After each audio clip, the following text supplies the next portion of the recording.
Recording भी लगा दीजिएगा। हाँ, लगा दिया मैंने जी। रिकॉर्ड। जी।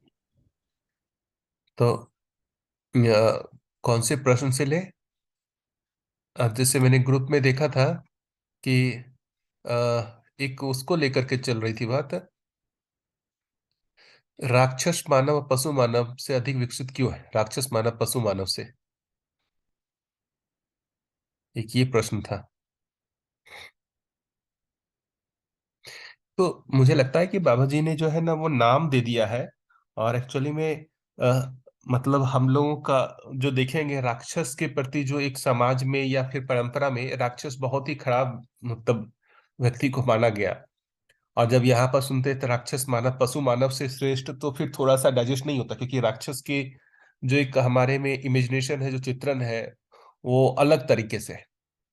यहाँ पर मुझे लगता है कि ना क्रिया के आधार पर इसको यदि देखने का प्रयास करेंगे तो ज्यादा ठीक रहेगा। उसको राक्षस मानव कहे, पशु मानव कहे, कुछ भी कहे, उसको छोड़ देते हैं।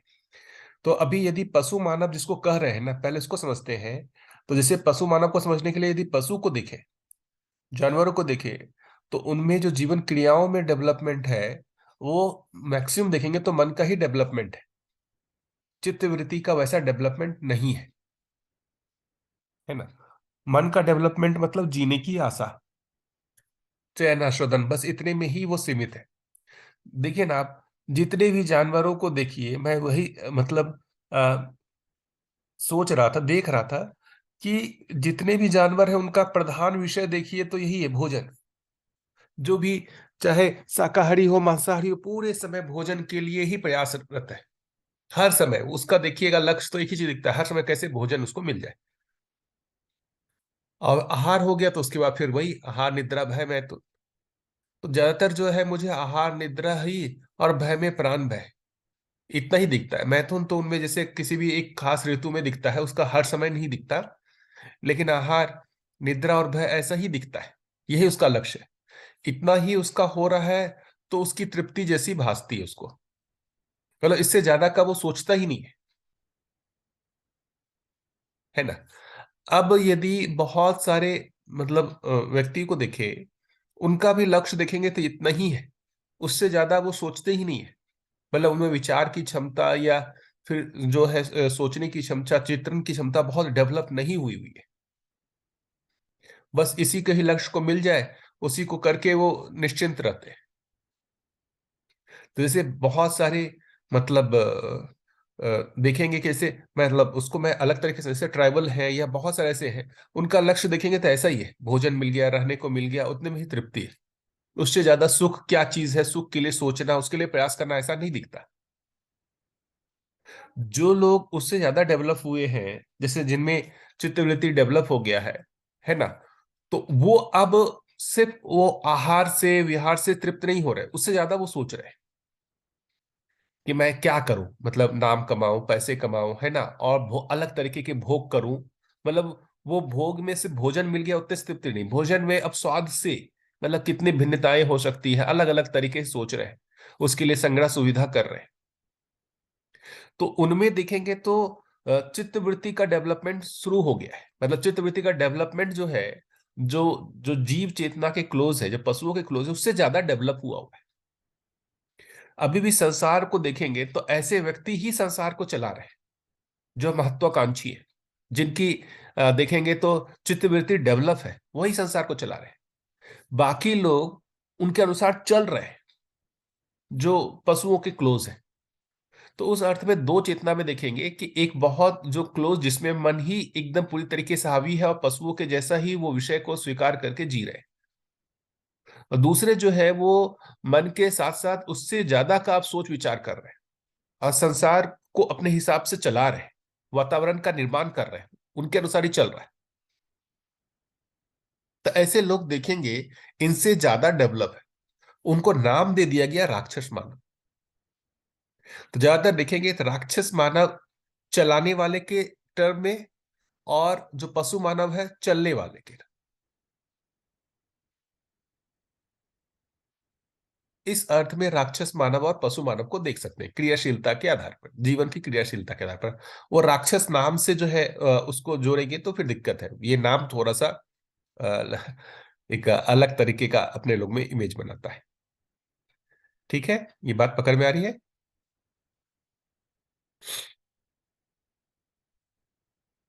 राक्षस मानव पशु मानव को जी लेकर के। भैया। हम्म। जीवन की क्रियाशीलता के आधार पर है।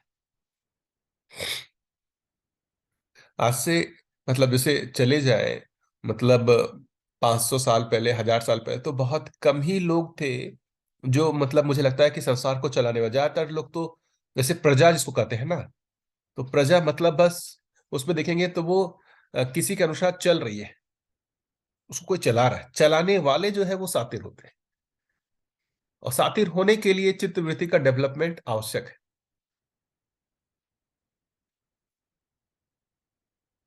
इसमें और किन्हीं को कुछ बोलना हो, ऐड करना हो, बता सकते हैं कुछ अलग अपना, या कुछ जैसा भी आपको समझ बन रहा।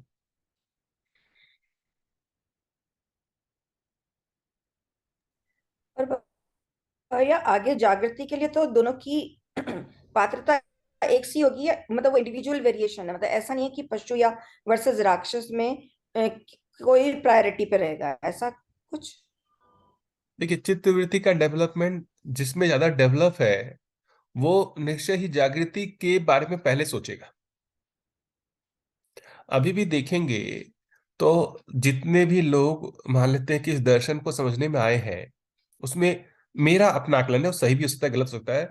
तो ज्यादातर लोग ऐसे हैं जो मतलब इन सब चीजों से समृद्ध हो चुके हैं, इसका मूल्यांकन कर चुके हैं, है ना। ऐसे बहुत कम लोग ही मिलेंगे जो आर्थिक रूप से अभी संपन्न नहीं हुए हैं, और वो ज्यादातर जो है अभी मतलब अभी पैसे कमाने में, जैसे मजदूर वर्ग हुआ या ऐसे, जिनका अभी लक्ष्य पूरी तरीके से देखेंगे तो पैसा कमा करके शरीर को जिंदा रखना इतना ही है। तो ऐसे लोगों में अभी ज्ञान के प्रति जिज्ञासा नहीं बनी है ना। उनकी तृप्ति बस इतने में ही है कि भाई उनको मिल जाए, उनका भोजन हो जाए और रहने की जगह मिल जाए, इतने में ही वो तृप्त है। उससे ज्यादा जब अब हम तृप्त होते हैं तब हमारे में इससे ज्यादा की कामना बनती है कि भाई इतना करके देख लिया, इससे तृप्ति नहीं मिल रही, है ना। तब ज्ञान की ओर हम हाँ लोग जी, बढ़ते हैं। लगता है। ऐसा बिल्कुल लगता है, क्योंकि मैंने भी बहुत पहले किसी दूसरे एजुकेशन सिस्टम में ये पूछा भी था कि जब ये सबके लिए एक सा अवेलेबल है, तो जो हमारे जैसे जो भी मतलब लो सोशल इकोनॉमिक ग्रुप के लोग बाग यहाँ क्यों नहीं आते फिर। तो फिर मुझे मतलब जो जवाब था वो यही था कि वो अभी पहले तो वो अक्यूमुलेशन वाले उसको कंप्लीट करेंगे, जबकि जो इसकी समीक्षा कर चुके हैं कि भाई ये सब पूरा नहीं पड़ रहा है, वो फिर दूसरी रास्ते ढूंढने लगते हैं फिर। बिल्कुल वैसा ही है। अब देखेंगे तो लेकिन आचरण के रूप में ना होता उल्टा है। जो पशु मानव जैसा जिसको कह रहे हैं वो ज्यादा संयमित दिखता होगा, मतलब उसके कारण समाज में वैसे बहुत दिक्कतें हो रही है, ऐसा नहीं दिखता है। राक्षस मानव ज्यादा प्रॉब्लम करता हुआ दिखता है। इस कारण से ऐसा लगता है कि यार मतलब आचरण के रूप में देखेंगे तो पशु मानव ज्यादा श्रेष्ठ है और राक्षस मानव जो है वो कम है। दिखेगा तो ऐसा ही, ज्यादातर जो लोग हैं देखेंगे वो संयमित दिखेंगे क्योंकि वो अपने भोजन पानी में ही अभी अटके हुए हैं, है ना। हाँ जी भैया। हाँ हाँ, तो बिल्कुल, हाँ इस वो आधार पर ही, सप्रेस्ड है। हाँ, सप्रेस्ड है या उनमें अभी वो आया ही नहीं है ना, चित्तवृत्ति डेवलप ही नहीं हुआ है। तो मन के लेवल पर तो हम्म पशु भी संयत दिखते हैं। सिर्फ मन के लेवल पर देखेंगे तो पशु भी कोई प्रॉब्लम क्रिएट कर रहा हो ऐसा तो नहीं दिखता, वो भी संयत दिखता है। हम्म। लेकिन जागृति क्रम में देखेंगे तो फिर मतलब जिसकी चित्तवृत्ति डेवलप हुआ हुआ है वो मन के डेवलपमेंट से तो ऊपर है। इस अर्थ में राक्षस मानव को पशु मानव से ऊपर रखा गया है। यस।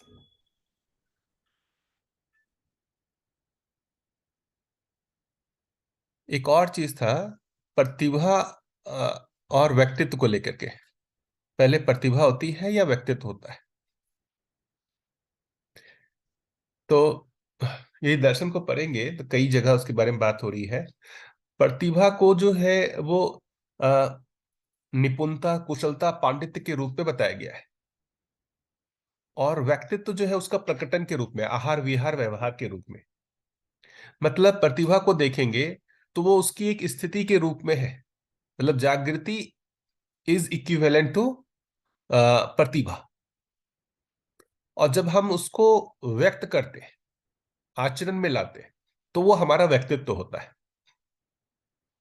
तो एक आदमी कैसा व्यवहार करता है, कैसे जीता है, कैसे उसकी दिनचर्या होती है, कैसे लोगों के साथ इंटरेक्ट करता है, कैसे वो कोई चीज उत्पादन करता है, ये सब उसके जो है व्यक्तित्व में आते हैं।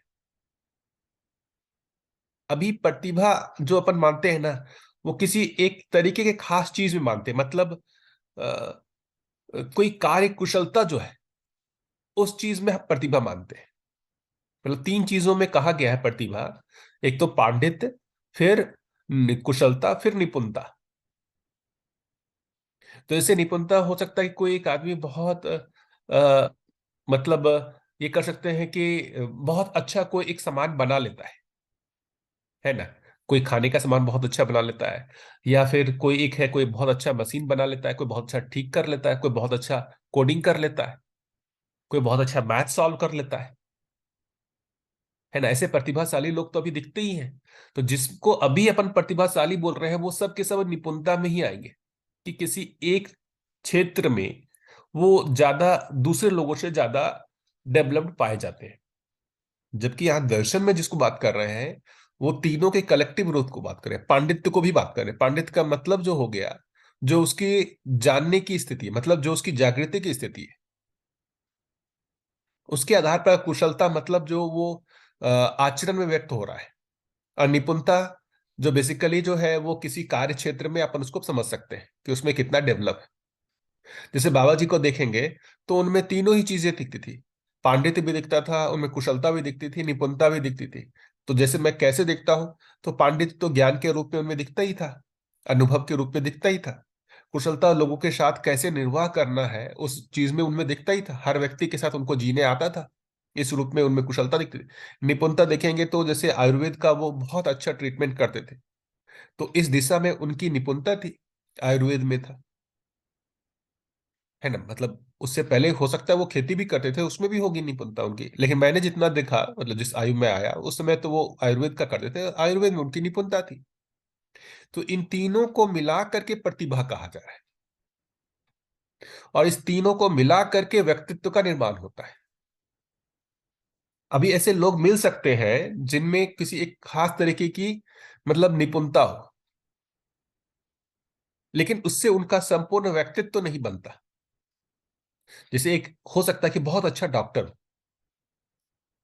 लेकिन पांडित्य की जगह पर नहीं होगा, आचरण की जगह पे नहीं होगा। ऐसे बहुत सारे लोग हैं संसार में जो बहुत बड़े डॉक्टर हैं, लेकिन देखेंगे तो उसमें विद्वता की जगह, मतलब ज्ञान की जगह पर वो खाली है, आचरण की जगह पर कम पड़ जाता है। तो इस कारण से वो पूरा व्यक्तित्व तो उसका प्रभावशाली नहीं होता। तो प्रतिभा के आधार पर व्यक्तित्व है, या फिर ये कहे कि प्रतिभा और व्यक्तित्व जो है एक दूसरे के मतलब सिनोनिम्स है। प्रतिभा होगा तो व्यक्तित्व में दिखेगा ही दिखेगा। ठीक है, कुछ पकड़ में आई बात? प्रतिभा में जो तीन चीजें कही गई है। जी भैया। जी भैया, बहुत बढ़िया। मतलब वही कंफ्यूजन हो जाता है क्योंकि हम प्रतिभा को वही स्किल जैसे आप बोल रहे हैं ना उसी से एसोसिएट करते हैं। तो बट वो तीनों का संयुक्त रूप है, उसको देखना है। बिल्कुल, वही अभी अपन स्किल को ही प्रतिभा मान लेते हैं, वही गड़बड़ा जाता है मामला। वो प्रतिभा का एक पार्ट हुआ, संपूर्ण नहीं हुआ वो।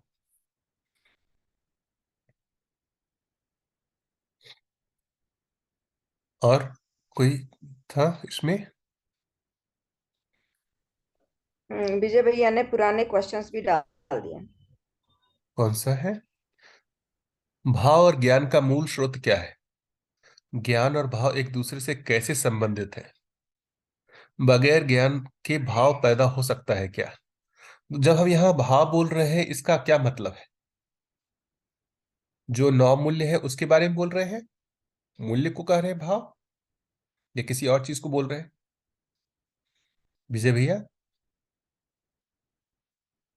हाँ भैया, ये अखिलेश भैया ने प्रश्न छोड़ा था, ये हम्म। मैं फॉरवर्ड कर। हाँ। हाँ भैया वही तो, ज्वाइन किए। ये भाव का क्या मतलब है? ये भाव से वो क्या चीज, मूल्य की बात कर रहे हैं। हाँ भैया, हाँ। वही, क्योंकि दर्शन में भाव जो है वो तो पूरे अस्तित्व तक, सत्ता तक जाता है। अस्तित्व ही परम भाव है।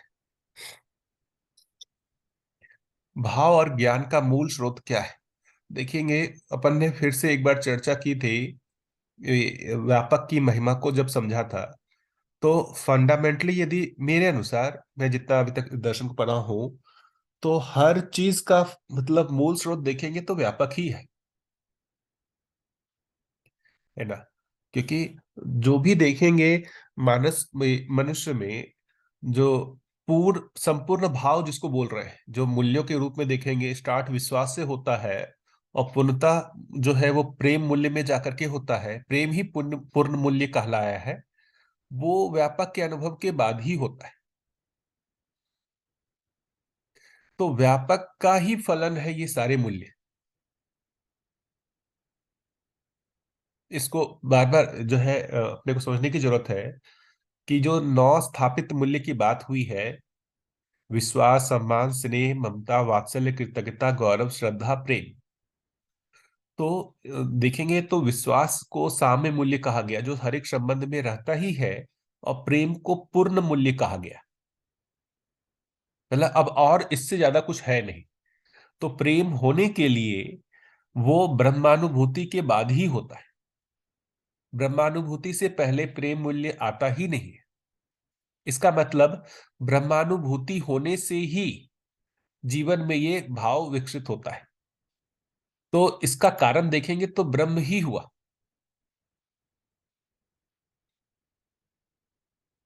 हमें भी जो ज्ञान हो रहा है, मतलब उसका मूल स्रोत जब हम बोलते हैं, स्रोत को भी समझना चाहिए। स्रोत का मतलब क्या है कि कहीं से मुझ में आ रहा है, ऐसा है क्या। जैसे मान लेते हैं कि एक आदमी अनुभव संपन्न हुआ, उसको अनुभव हो गया, पूर्ण ज्ञान हो गया, मन, वृत्ति, चित्त, बुद्धि, आत्मा पूरी तरीके से विकसित हो गई, डेवलप हो गई। तो डेवलप होने का मतलब ऐसा लगता है कि कहीं से वो आ रहा है। ऐसा नहीं। यही मैं बार बार पिछली बार भी कहा था कि ये व्यापक में हर इकाई संपृक्त रहने के कारण उसमें प्रेरणा है ही। तो जड़ इकाइयों में देखेंगे ऊर्जा संपन्नता, बल संपन्नता के रूप में है प्रेरणा, और चैतन्य इकाई में चैतन्यता के अर्थ में। तो चैतन्य इकाई जो वो जागृत होने के लिए बाध्य है, वो भी बेसिकली ब्रह्म की ही प्रेरणावश है, क्योंकि वही उसका गंतव्य है। क्यों गंतव्य है? क्योंकि यही बेसिकली देखेंगे प्रकृति में या मतलब अस्तित्व में यही व्यवस्था है। ये पहले से मतलब कोई एक आदमी जागृत होने के लिए बाध्य है ऐसा नहीं। हर व्यक्ति समान रूप से जागृत होने के लिए बाध्य है। बाध्य वर्ड का प्रयोग कर रहा हूं। बाध्य होने का मतलब जो है, उसपे मतलब एक तरीके से दबाव है। किस रूप में दबाव है देखेंगे तो वो सुखी होने का जो, जैसे ही वो मन से स्टार्ट करता है, जो मतलब ज्ञानावस्था में सुखी होने के लिए वो जो भी प्रयास करता है, और जब तक सुख उसको नहीं मिलेगा तब तक वो उसका दबाव रहेगा ही कि कैसे वो सुखी हो। तो जैसे ही वो सुख के लिए दबाव उस पर पड़ेगा, ये कहां पर जाकर के फाइनली सुख होने वाला है, वो आत्मा में ब्रह्म की अनुभूति के बाद ही जो है उसको पूर्ण सुख मिलने वाला है। सुख की निरंतरता होने वाली है, उससे पहले होना ही नहीं है। तो कुल मिलाकर के देखेंगे तो ब्रह्म ही हर चीज का स्रोत हुआ, ऐसा कह सकते हैं कि ब्रह्म की अनुभूति के बाद ही प्रेम मूल्य आ रहा है। तो इसका मतलब ब्रह्म की अनुभूति होने से कुछ तो जीवन में हो रहा है। तो ब्रह्म कोई एक ऐसी चीज है जिसकी अनुभूति होने से ही जीवन में पूर्ण मूल्य आ रहा है।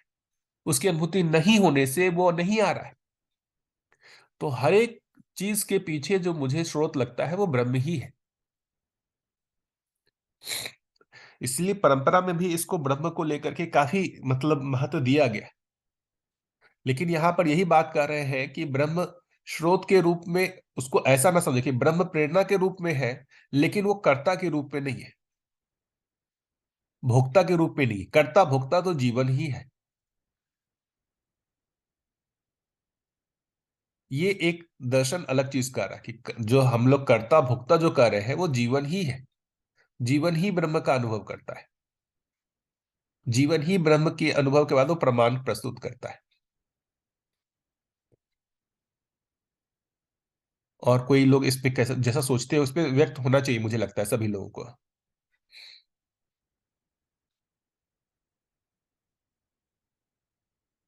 जो लिखा हुआ है, बगैर ज्ञान के भाव व्यक्त हो सकता है क्या? तो ज्ञान का मैं बात ही कर रहा हूं कि जब तक पूर्ण अनुभव नहीं होता है, प्रेम मूल्य उसमें वो व्यक्त होगा ही नहीं उस जीवन में।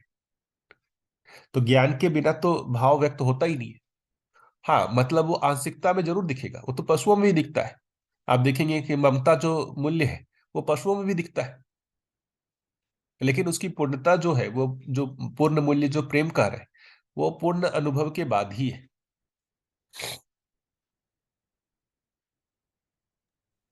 भैया वैसे भी समझें तो अभी हमको जैसे भाव की डेफिनेशन दिया है, यहाँ हम समझने लगे हैं कि जैसे भाव की स्वीकृति ही भाव है, या उसको जैसे हम फीलिंग्स के हिसाब से भी देखें तो जहां जहां स्वीकृति होती है वहां वहां तो हमारे को फीलिंग्स होती है, और जहां नहीं होती है वहां वहां हमको अच्छा नहीं लगता है या दुख का कारण हो जाता है। तो ये एक तरीके से जैसे जैसे हम समझ रहे हैं, तो ज्ञान मतलब अगर समझ के हिसाब से भी बोलें तो जैसे जैसे समझ बढ़ रही है और हम ये समझ पा रहे हैं कि भाव जहां नहीं है, जहां जहां स्वीकृति नहीं है, तो वहां पे हमारे को अच्छा नहीं लगता है या तो हमारे को दुख होते हैं। तो अल्टीमेटली भाव भी तभी बन पा रहे हैं जब जैसे जैसे हमारी समझ या ज्ञान बढ़ रहा है। तो ज्ञान के बाद ही भाव आएगा, ऐसा तो मुझे भी मतलब मैं ऐसा मैं महसूस कर पा रही हूँ। हम्म। ऐसा सही है क्या? देख सकते हैं, क्योंकि मतलब ज्ञान का जिसका मतलब बोल रहे हैं वही है कि उस चीज को पहचान लेना। अब जैसे बोल रहे हैं कि प्रेम जो मूल्य है, एक व्यक्ति उसके लिए प्रयासरत हो सकता है, लेकिन वो आना जो है उस जीवन में, वो ब्रह्म की अनुभूति के बाद ही है। जैसे अभी मैंने सुन लिया प्रेम मूल्य के बारे में, तो क्या ये प्रेम मूल्य मुझ में आ जाएगा? तो दर्शन को ही पढ़ेंगे तो उसमें जो लिखा हुआ है उसके हिसाब से तो नहीं आएगा, वो जीने में नहीं आएगा, है ना? लेकिन अनुमान तो बनेगा, क्योंकि अनुमान नहीं बनेगा तो फिर उसके लिए प्रयास भी नहीं होगा। तो प्रेम मूल्य की मेरा जो अपना बोलता है, हर मूल्य के लिए ना कुछ आंशिकता में उसकी क्षणिक जो भी है उसकी एक स्वीकृति तो बनती है, जिससे उसकी निरंतरता के लिए अपेक्षा बनती है। उस निरंतरता के लिए बेसिकली फिर ज्ञान की आवश्यकता, अनुभव की आवश्यकता है। जैसे ममता मूल्य को कहे, तो ममता मूल्य तो हर व्यक्ति में दिखता है, पशुओं में दिखता है, तो मतलब व्यक्ति में तो दिखेगा ही दिखेगा। कोई ज्ञान नहीं है तो भी ममता मूल्य दिखता है कि नहीं दिखता है? आप बताइए, पशुओं में नहीं दिखता है ममता मूल्य? जैसे ममता को जो कहा गया कि पोषण प्रधान संरक्षण देखेंगे तो वहां पर भी दिखता है। हर एक जानवर देखिए अपने बच्चे हाँ के जी। संरक्षण के लिए कितना प्रयासरत रहता है। हाँ बिल्कुल। कोई भी देखेंगे, जानवर में भी देखेंगे, कोई भी बच्चे को जन्म देकर के ऐसा उसके प्रति विरक्ति जैसा नहीं दिखता। हो सकता है उसको मोह के रूप में आप देख सके, लेकिन मोह जो देखेंगे वो बेसिकली ममता का ही एक आंशिक भाग लगता है मुझे। हम्म। जी। यही चीज हम लोगों में भी दिखता है, मतलब मानव में भी देखेंगे। तो हम जो भी है, हमारे जो बच्चे हैं उनके प्रति जो पता नहीं, वो बच्चे जन्म लेने के साथ ही आप में जो है वो पोषण संरक्षण का भाव आ ही जाता है। माता को ही चिंता रहती है कि बच्चे ने भोजन किया नहीं किया। ऐसा नहीं है कि भाई वो अपना खाना खा के तृप्त होकर छोड़ दी बच्चे को, या फिर मेरे बच्चे के लिए कोई दूसरा सोचता हो या उसमें कि दूसरे में वो भाव रहता होगा, ये भी नहीं है। हर माता पिता अपने बच्चे के लिए देखेंगे उसमें वो भाव रहता है कि कैसे पोषण संरक्षण किया जाए। चाहे कोई भी मनुष्य हो, राक्षस मानव हो, पशु मानव हो, सबको देख लीजिए, वो सिर्फ अपने पेट भरने के लिए नहीं प्रयास करता है, वो अपने परिवारजनों, जो भी माता पिता भाई बहन या जो उसके बच्चे उनके लिए भी करता है। तो इस भाव की बेसिकली आंशिकता तो स्टार्टिंग से ही है। पूर्णता जो है, वो पूर्णता बेसिकली वो ज्ञान के बाद ही है, अनुभव के बाद ही है। जैसे मतलब मैं अपनी बात कहूं, तो जैसे मैं बाबा जी के साथ रहता था, तो मैंने उनमें देखा कि हर क्षण जो है हर व्यक्ति के साथ उनके व्यवहार में मैं जो मैं देखता था, कि हर व्यक्ति के से उनको स्नेह है, प्रेम है। स्नेह प्रेम के साथ साथ उनमें ममता मूल्य भी दिखता था कि कोई भी व्यक्ति आया तो उसका पोषण संरक्षण का भी उनमें भाव दिखता था, और उसकी निरंतरता दिखती थी। वो एक व्यक्ति के लिए नहीं, हर व्यक्ति के लिए उनमें ऐसा भाव दिखता था। फिर मैं उनके सानिध्य में रहता था तो मुझ में, जैसे उनमें वो भाव मुझे दिखा, तो मेरे में भी अपेक्षा बनती थी कि मैं भी इस भाव में जीऊं, है ना। तो अनुकरण करने का प्रयास करता था, तो कुछ क्षण मैं कर भी पाता था, कुछ क्षण मेरे में दिखता था कि उदाहरण हो गया हूं मैं, लेकिन उसकी निरंतरता नहीं होती थी। वही किसी दिन जो आकर के देखेंगे स्नेह जो है घृणा में बदल जाता था, क्योंकि हमारे में वो जो एक स्थिति जो है, जो हमारी आंतरिक स्थिति जिससे ये भाव हमेशा निरंतर बन जाता है, वो नहीं है। इसी के ही शोध में मुझे बार बार लगा कि मैं ऐसी कौन सी स्थिति मतलब बाबा जी में बन गई है जिससे इस चीज की निरंतरता हो रही है। मैं इस चीज को सही स्वीकार कर रहा हूं, मुझे सही लग रहा है ना। कुछ समय उसका अनुकरण भी कर पा रहा हूं, बट इसकी निरंतरता क्यों नहीं हो पा रही? स्नेह द्वेष में क्यों चला जा रहा है, घृणा में क्यों चला जा रहा है, प्रेम जो है बार बार घृणा में क्यों चला जा रहा है, ममता मूल्य कुछ समय के लिए क्यों दिखता है दूसरे के लिए, उदारता कुछ समय के लिए क्यों दिखता है? तो उसके रीजन में जो मुझे समझ में आया कि जो वो एक ब्रह्मानुभूति बोल रहे हैं, उसके पश्चात ही ये स्थिति बनती है। मतलब इन सारे मूल्यों की निरंतरता हो जाती है, उसमें कभी भी कोई भी मतलब अवरोध नहीं होता है। क्योंकि लेकिन भैया रास्ता तो यही है कि कोशिश तो करते ही जाना होगा ना, मतलब दूसरा रास्ता तो है नहीं ना। देखिए दीदी, मतलब अभी चाहे अभी निरंतरता नहीं होगी, लेकिन तरीका भी यही है कि इसी को करते जाएं आगे तक, एंड देन फिर वो फाइनल स्टेज आएगी। बिल्कुल, अभी देखिए मतलब हमारे में है नहीं, अपेक्षा तो बन गई। क्यों बन गई अपेक्षा? अच्छा तो वही लगता है, प्रेम में ही जीना अच्छा लगता है। मैंने देखा उस जागृत व्यक्ति के साथ जब जितने दिन भी रहा, उसमें ये देख करके अच्छा लगता ही था, उनका आचरण देख करके अच्छा लगता था, मुझसे श्रेष्ठ लगता था। तो अपेक्षा के रूप में तो बन ही गया है। मुझे लगता है यही स्टार्टिंग पॉइंट है, अपेक्षा के रूप में बन गया है। वो आज नहीं तो कल पूरा होगा ही, क्योंकि मतलब इसको पाए बिना अब हमारे में तृप्ति नहीं होगी, है ना। तो इसलिए बार बार बोल रहे हैं कि मुझे जो एक महत्वपूर्ण भाग लगता है इसी से जुड़ा हुआ, कि ऐसे जागृत व्यक्ति, आचरण संपन्न व्यक्ति जो है वो समाज में होने जरूरी है। क्यों जरूरी है? कि जो हम में भाव नहीं है, ऐसे जागृत व्यक्ति या आचरण संपन्न व्यक्ति में जब वो भाव दिखता है, तो हमको वो श्रेष्ठ स्वीकार होते हैं, हम उनके जैसा बनना चाहते हैं। यही मूल प्रेरणा होता है। जो मैंने स्वीकार किया है कि मूल प्रेरणा क्या है, तो व्यक्ति का आचरण ही मूल प्रेरणा है। जिस तरीके से वो भाव के साथ दूसरे लोगों के साथ व्यक्त होता है ना, उस परस्परता में जो उसमें सुख दिखता है, और उस सुख का अभाव जो अपने में दिखता है, वो पीड़ा बनती है कि मुझे भी उनके जैसा बनना है। यही मूल प्रेरणा है। अभी जो बाकी हम लोग जो कर रहे हैं, ये जो दर्शन को समझने या तार्किक रूप से, ये एक अलग तरीके की प्रेरणा काम कर रहा है। ये मुझे लगता है कि इससे ज्यादा स्ट्रॉन्ग प्रेरणा उस आचरण से मिलता है, जागृत व्यक्ति के आचरण से मिलता है।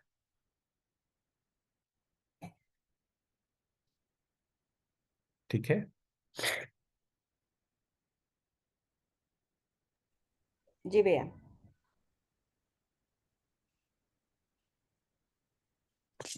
तो भैया जैसे अभी हम तो किसी जागृत व्यक्ति के प्रभाव में नहीं है, मतलब हम देख नहीं पा रहे हैं फिजिकली, तो वो कैसे होता है? मतलब वही ऐसे ही अध्ययन से होता है फिर? देखिए दीदी, ये तो कठिन जगह है ही, कि अभी जैसे जागृत व्यक्ति नहीं है, तो हमको जो वो एक स्ट्रांग प्रेरणा मिलनी है, वो कैसे हो, है ना। ये मतलब मैं तो जो इसका अभी निष्कर्ष निकाला हूं कि अब ये एक हमारी कहे या जो भी कहे, हमारी विपन्नता है कि हमारे बीच में ऐसे कोई जागृत व्यक्ति या इस तरीके के श्रेष्ठ व्यक्ति नहीं है। लेकिन इसके जगह दूसरा चीज भी हो सकता है कि हो सकता है जो एक एकदम टॉप लेवल के जैसे बाबा जी जैसे हैं वो ना हो, लेकिन हमसे कोई श्रेष्ठ आचरण करने वाला व्यक्ति यदि है तो उसकी प्रेरणा तो हमको मिल ही सकती है। तो मुझे लगता है ये क्रम जुड़ा हुआ है। जैसे मैं जी। ईमानदारी से बोलूं तो जैसे अमरकंटक में हूं तो अम्बा बुआ है। अम्बा बुआ के जीने से मुझे प्रेरणा मिलती है। कैसे प्रेरणा मिलती है? तो मैं उनको देखता हूं कि वो निर्विरोध होकर के सभी के साथ जी पा रही है। निर्विरोध होकर के उनका किसी से कोई भी बहस, विरोध, झगड़ा है ना, नहीं दिखता। धीरता, वीरता, उदारता दिखती है उनमें। अब वो स्थिति अपनी नहीं दिखती। मतलब हम लोग जिससे भी करने जाए व्यवहार, उसमें हमारा अहंकार आ जाता है ना, मैं सही वो गलत, ऐसा आ जाता है। और कुछ समय के व्यवहार के बाद झगड़ा हो ही जाता है, या हम ये कहें कि हम उसको कम आंक लेते हैं, या जो भी कहें। उनमें ऐसा नहीं दिखता, वो सबके साथ निर्वाह कर पाती है। तो ये चीज तो मुझे प्रेरणा मिलती है। बिना उनके ज्ञान, उनसे दर्शन को लेकर के मैं कोई चर्चा नहीं करता हूं, फिर भी उनको देख करके मुझे प्रेरणा मिलती है। उनके आचरण से मुझे प्रेरणा मिलती है। और ये प्रेरणा हर दिन मिलती है। हर दिन उनको देखता हूँ, हर दिन जो उनके कार्य व्यवहार को देखता हूँ, जिस संतुलन के साथ वो जी रही होती है, उस संतुलन को पाने की इच्छा मुझ में भी होती है।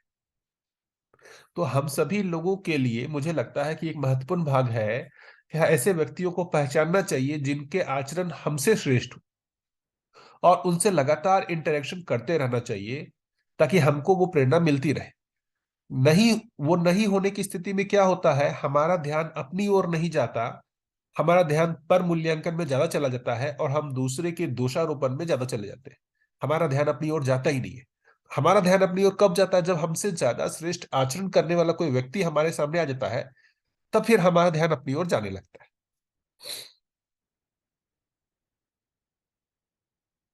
तो हम सभी लोगों को तो ढूंढना पड़ेगा ऐसे श्रेष्ठ आचरण संपन्न व्यक्ति को, अपने लोगों को, जो भी है जिनके साथ। वो जरूरी नहीं है कि दर्शन में ही हो। ऐसे भी लोग हो सकते हैं जो दर्शन से नहीं जुड़े हुए हैं और उनके आचरण हमें अच्छे लगते होंगे।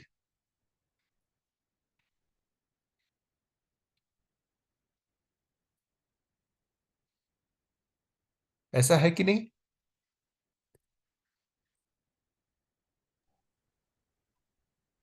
जी भैया। ऐसे जी लोग भैया। बाग- हाँ।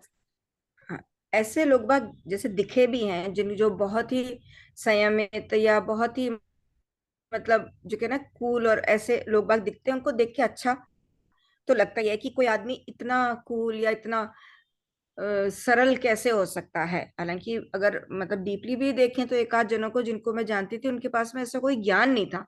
बस वो इट वाज लाइक कि जस्ट बाय नेचर वो बहुत ही ऐसे शांत और ऐसे स्वभाव के थे, जैसे हमारे घर में भी थे। तो ठीक है, उनके पास में ऐसा कोई ज्ञान नहीं था जिसकी वजह से हम वैसा हो पाते।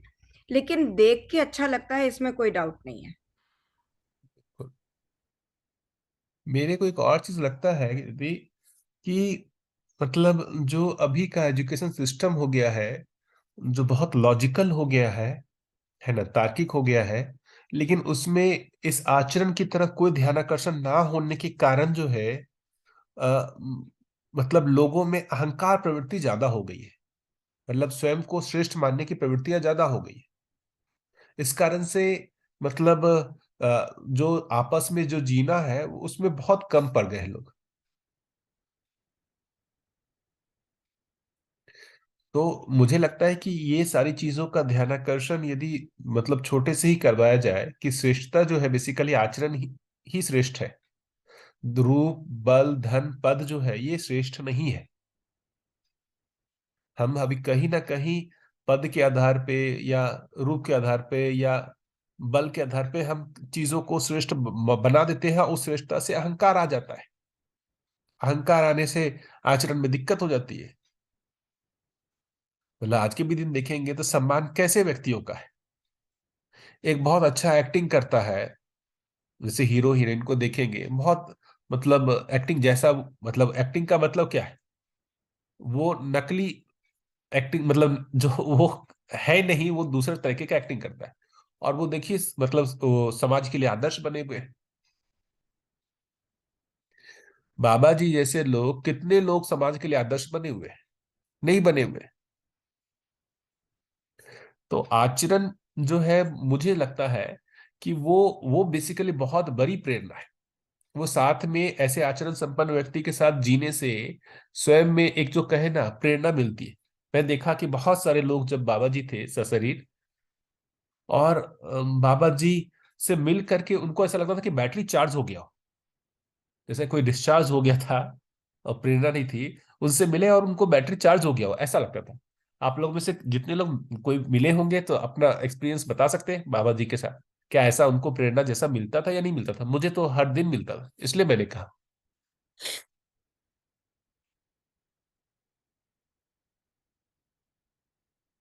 आप लोगों में से कोई बताइए बाबा जी के साथ जो भी ऐसा प्रेरणा मिला हो।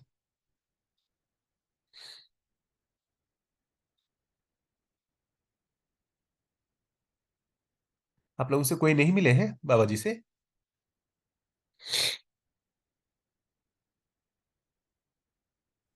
नहीं भैया, हमें ऐसा सौभाग्य प्राप्त नहीं हुआ। सही बात है भैया, नहीं मिल पाया है। लेकिन भैया हम ना भैया बाबा जी की जब ऑडियो सुनते हैं ना कोई भी, उसको सुन के ही ऐसे लगता है कि पता नहीं कितने मतलब श्रेष्ठ मानव है जो हमारे सामने, मतलब जिनका हम सुन रहे कि शब्द में इतनी गहराई होती है कि बस वीडियो सुनते रहो, उसको बंद करने का बिल्कुल मन नहीं करता। बिल्कुल। देखिए, मतलब साथ में नहीं जिए, लेकिन देखिए सशरीर रूप में पूरा वीडियो है। उससे उनके भाव भंगिमा के साथ सानिध्य का तो मतलब मुझे लगता है कि वो आभास होता ही है। जी भैया, होता है, बहुत अच्छा बिल्कुल। लगता मतलब उनके व्यक्त होने का तरीका देखें तो ऐसा लगता है कि आडंबर विहीन, कितनी सरलता के साथ कितनी गंभीर बात बोल रहे हैं।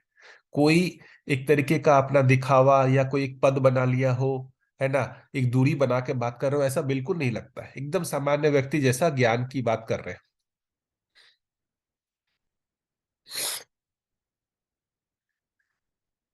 बढ़िया। है। भैया जब दूसरे पॉइंट पे। बाबा जी की हाँ, वीडियो देखते हैं तो मतलब अगर उनकी जो मतलब व्यवहार, उनका बोलने का तरीका और जितना इतना सामान्य वो जैसे बैठे हुए होते हैं, नॉर्मल ड्रेसअप होते हैं सब, तो उनको लगता है कि क्या इतना मतलब देखने में इतना सामान्य सा मानव क्या इतना श्रेष्ठ हो सकता है, मतलब ऐसा लगता है। मैं अपनी बात बताऊं कि मैं बाबा जी के जब भी मतलब पास आता था ना, तो मुझे लगता था कि कोई एक सामान्य व्यक्ति, कोई जैसे घर में कोई दादाजी होते हैं ना, वैसे है। और यहाँ बाबा जी के जैसे ही मतलब उनके पास से दूर जाता था, तो पता नहीं मुझे लगता था कि यार मैं कितने बड़े आदमी के पास था। मतलब दूर जाने पर लगता था कि बहुत बड़े आदमी है, और जैसे ही उनके पास आता था वो सामान्य दिखने लगते थे। तो ये चीज मैंने देखा उनमें कि उनकी इतनी दिव्यता थी कि सामने वाले को मैं सामान्य दिखूं, इसके लिए वो बहुत प्रयास करते थे। सामान्य दिखने का मतलब कि मैं आपके जैसा हूं, आप मेरे जैसा बन सकते हो, इसका हर क्षण उनमें प्रयास होता जी है। कोई भी खास जी विशेष भैया, मैं हूं, ऐसा एहसास होता था। बिल्कुल मैं विशेष हूं ऐसा बनने का बिल्कुल ही प्रयास नहीं करते थे। जबकि अभी हम सभी लोग जो है थोड़ी सी भी आती है विशेष बनने का प्रयास करते हैं। उनमें विशेषता के प्रति मैंने एक बार भी कभी भी आकर्षण नहीं देखा, हमेशा सामान्य बने रहा। मतलब यहां तक उन्होंने एक बार भाषा में कहा था, आज के दिन मैं अकेला ज्ञानी हूं इसलिए मतलब खास कहला रहा हूं, है ना, कल के दिन सभी हो जाएंगे, मैं सामान्य हो जाऊंगा। तो ये सब चीजें जो है मुझे लगता है कि प्रेरणा का तो स्रोत है ही। मतलब उनके जो दोनों चीजें मुझे लगती है प्रेरणा है।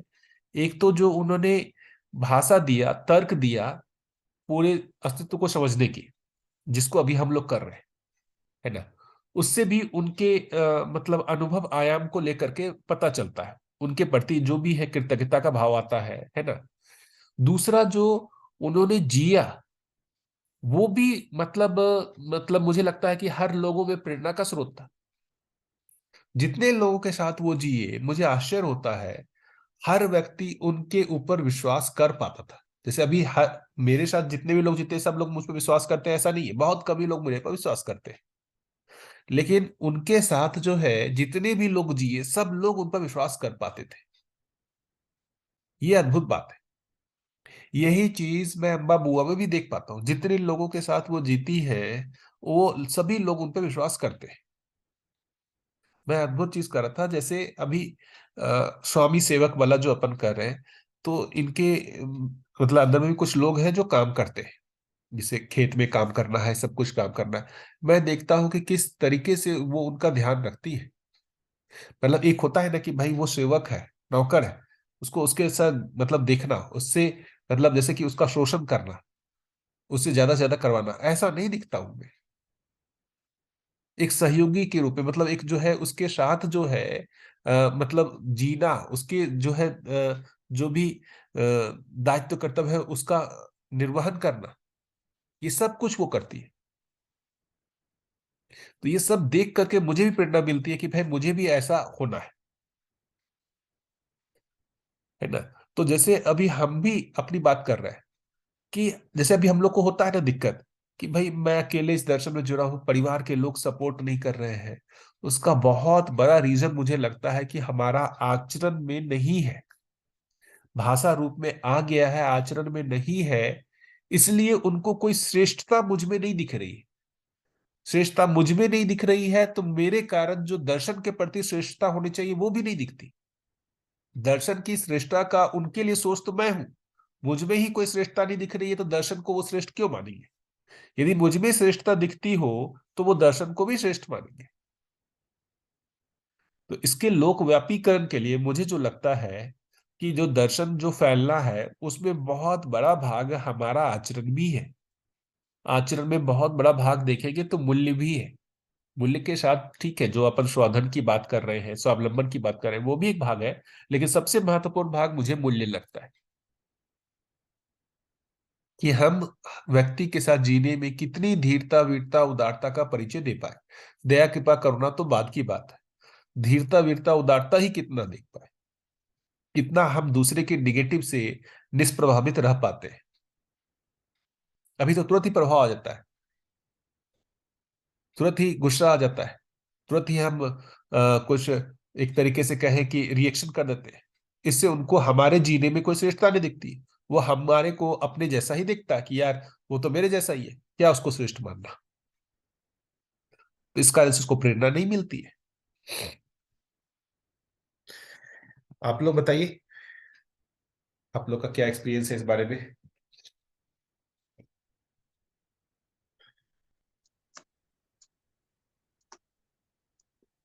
भैया थोड़ा प्रश्न बन रहा है। जैसे आपने तो काफी समय से जुड़े हैं, और जैसे मैं ऑनलाइन से ही जुड़ा हूँ कोविड से, कोविड के बाद, मिडिल ऑफ कोविड। तो काफी सुधार आया है। मगर कल मैं देख रहा था कि जुड़ना 3 साल से है। हम अगर जो खुद का मूल्यांकन जब किया स्वनिरीक्षण से, तो वो लगा मुझे कि और बढ़िया होना है। तो जैसे परिवार में हम लोग रहते हैं, अभी छोड़ छाड़ के कहीं पे एकदम जाना एकदम सुविधा नहीं हो रहा है। तो जैसे परिवार में तो हम जीते हैं, वहाँ पे न्याय अन्याय वो सब चलता रहता है बच्चों के प्रति। भी कुछ जगह पे जैसे पेरेंट दो है, पापा मम्मी है, मम्मी का ख्याल थोड़ा अलग है, पापा का थोड़ा अलग है। तो दोनों दो डायरेक्शन में चलते हैं। मम्मी बोलता है कि मैं जो बोलती हूँ वो सही है, पापा बोलते हैं ठीक है, मैं जो बोलता हूँ वो भी सही है। मगर अभी क्या है, पहले जो छीना छीनी हो रहा था वो नहीं है, क्योंकि स्वीकृति भाव जो है उसको बहुत स्ट्रांग करना पड़ रहा है। तो उससे क्या है, कभी कभी वो पीड़ा का भाव भी आता है, क्योंकि सामने अन्याय हो रहा है, मैं उसको रोक नहीं पा रहा हूँ। ठीक है, तो कभी कभी वो क्रोध में भी बदलता है, जैसे आपने बताया। तो यहाँ पे रहते हुए घरों में बहुत सारा बढ़िया तो हुआ है, अ, और भी होना है। और होते होते दिखाई दे रहा है एकदम साधारण ऑर्डिनरी मानव बन के जीने में हमको बढ़िया लग रहा है, अच्छा लग रहा है। मगर वो लोग फिर धीरे धीरे आइसोलेट करना शुरू कर देते हैं, ये मैंने देखा। जो ऑर्डिनरी आदमी है वो सहज भाव से जीता है, उसको थोड़ा आइसोलेट कर देते हैं। नहीं तो बात कुछ जगह पे वो वाला बात नहीं रखते हैं। तो मैंने धीरे धीरे खुद को भी सुधारा कि जैसा बात हो रहा है वैसा ही बात करूंगा और वैसा ही चलूंगा। जो मेरा जो अध्ययन है मेरे लिए मूल्य वाला वो रहेगा। और आपने बढ़िया ध्यान दिया कि मेरे में वो आचरण नहीं है, उससे सामने वाला प्रभावित नहीं होता है कि खुश नहीं होता। तो इसको कैसे इम्प्रूव करें थोड़ा बताएं, यहाँ पे रहते हुए। जुड़े तो हैं भैया अध्ययन में, बाकी जगह में सब ऑनलाइन जुड़े हैं।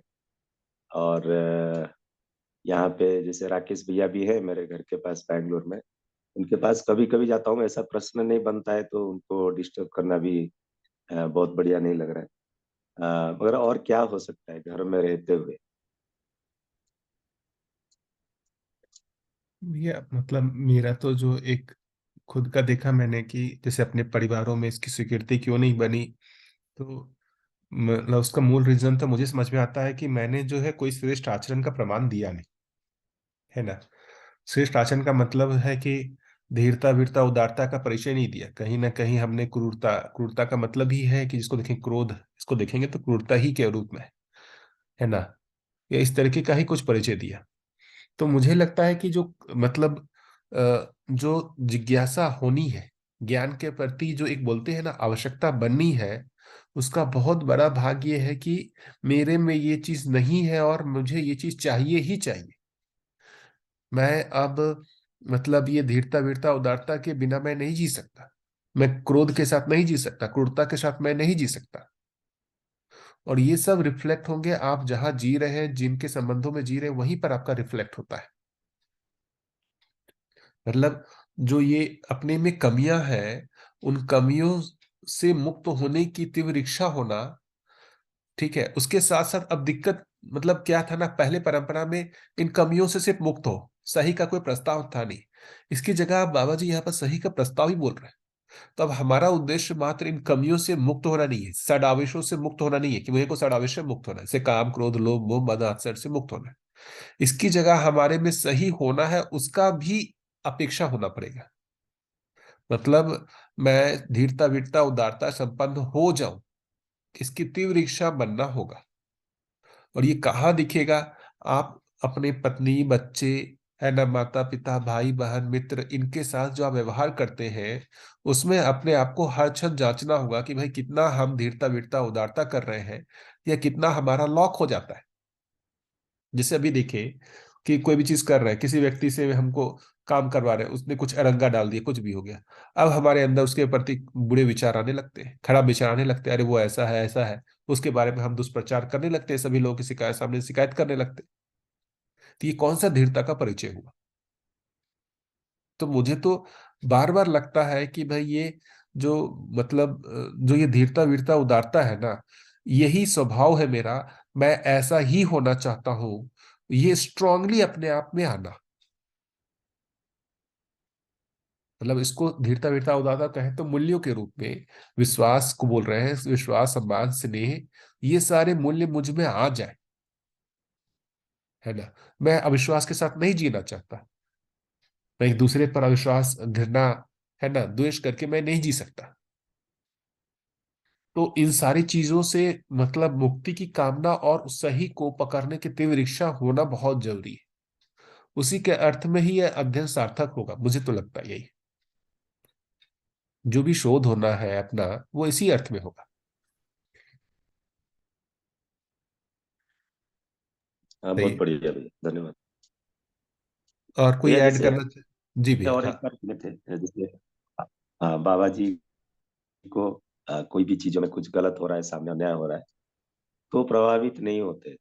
तो उसके बारे में आप थोड़ा बताइए, कैसे आप देखते हैं। मैं जी तो देखा कि ठीक है, कोई गलत हो रहा है या सब कुछ हो रहा है, बाबा जी अपनी तरफ से हाँ हाँ, ध्यान जैसे आकर्षण। हम लोग बाहर से ऑफिस से, हाँ, घर घर तक पहुंचते हैं, रास्ते में कुछ देख लिया और हाँ, थोड़ा पीड़ित भी होते हैं, ऐसा कुछ अन्याय कुछ जगह पे हो रहा है, कुछ देख लिया, ऐसा मतलब थोड़ा तो प्रभावित होते हैं। उसको कैसे आप बताएंगे, मैं तो एक चीज कैसे देखता था कि उसको बाबा करते हैं। बाबा जी ने मतलब हर चीज का मूल्यांकन करके रखा हुआ था, पूरे समाज का मूल्यांकन किया हुआ था कि मानव जाति अभी किस जगह पर है, उसकी चेतना का स्तर क्या है। इस आधार पर जो भी घटनाएं घटती थी ना, उनसे वो कोई अप्रत्याशित घटना उनके लिए होता हो ऐसा नहीं है। जैसे कहीं चल रहा है, कोई देख रहे हैं कि कोई अमीर आदमी गरीब आदमी को पीट रहा है, इससे हम लोगों में वो आता है प्रतिशोध कि भाई उसको जाकर मजा चखा दे, क्यों उसको पीट रहा है, हम लोग संवेदनशील हो जाते हैं। उनमें ये सब चीजें नहीं थी, वो दिखता था कि भाई वो मतलब जो है आदमी के चेतना का स्तर ही है, या तो शोषित होगा या शोषित करेगा, यही दोनों जगह पे खड़ा है।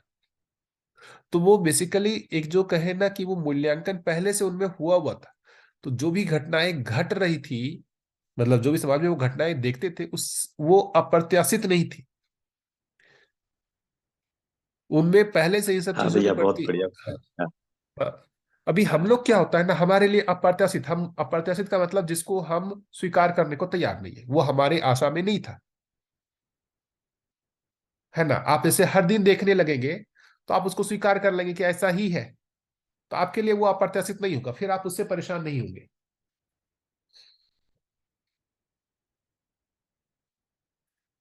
तो मूल्यांकन होना मतलब स्वयं का और सामने वाले का, समाज का, वो बहुत आवश्यक लगता है। जैसे मैं देखता था कि मतलब हम लोगों में तो मूल्य नहीं है, हम लोग तो उस मूल्य का निर्वाह नहीं कर पा रहे हैं जैसे बाबा जी के साथ, फिर भी बाबा जी हमारे साथ विश्वास, सम्मान, स्नेह क्यों निर्वाह करते हैं। अभी हमारा जीने को देखे क्या है, मतलब हम लोग क्या करते हैं, एक्शन रिएक्शन जैसा करते हैं कि जो हमारा साथ विश्वास दिखाता है हम उसके साथ विश्वास दिखाते हैं, जो हमारे साथ स्नेह रखता है हम उसके साथ रखते हैं। मतलब जैसा एक्शन है उसके आधार पर हमारा रिएक्शन होता है। अपना कुछ एक जो है कि हम ऐसे ही रहेंगे चाहे सामने वाला कुछ भी हो, ऐसा नहीं है। हमारा तो जो है वो सामने वाले पे डिपेंड करता है। उनका वैसा नहीं था, वो सामने वाले पे उनका डिपेंड नहीं करता था, उनकी अपने एक पहले से निश्चित था कि ऐसा ही जीना है, सामने वाला कैसा भी हो। ये एक महत्वपूर्ण बात है,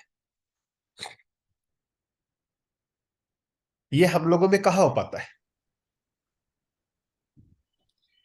हाँ भैया, ये तो सही है कि अब ये तो हमारा रिएक्शन ही होता है, लेकिन इसको दूसरे टर्म्स में देखें तो बाबा जी के सामने कौन जना इतना गुस्सा करता होगा। उन उन इनिशियल डेज में तो हो सकता है, लेकिन बाद के स्टेजेस में तो ऐसा ही लगता है ना कि कौन आकर के उनसे मगजमारी करता होगा, कौन बहस करता होगा, कौन गुस्सा करता होगा उनके सामने। नहीं दीदी, मैंने देखा है, लोगों को उन पर गुस्सा होते हुए भी देखा अच्छा। है। हाँ। हम्म। हाँ, कोई विरोधी होंगे और और उन पे तर्क और करते ही होंगे तो ऐसा। हाँ, वो सब होते हुए मैंने देखा।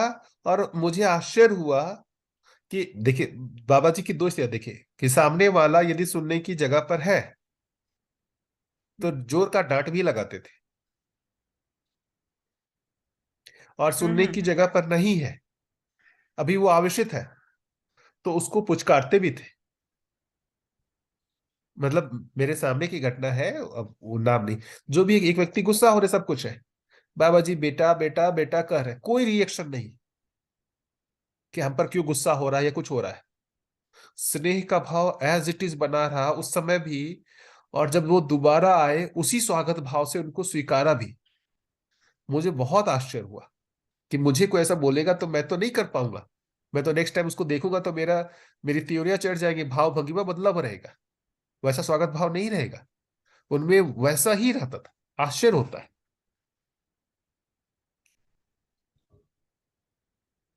तो ये सब एक कुछ तो चीजें हैं जिसमें मतलब व्यक्ति के प्रति मूल्यांकन हुआ रहता है कि ठीक है इसकी स्थिति क्या है, और उसके साथ साथ हमको क्या निर्वाह करना है।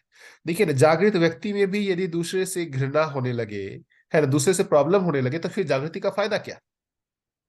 यदि उसको वातावरण का दबाव महसूस होने लगे, वातावरण से वो प्रभावित होने लगे, दुखी होने लगे, तो फिर उसका जागृत होने का मतलब ही क्या रहा।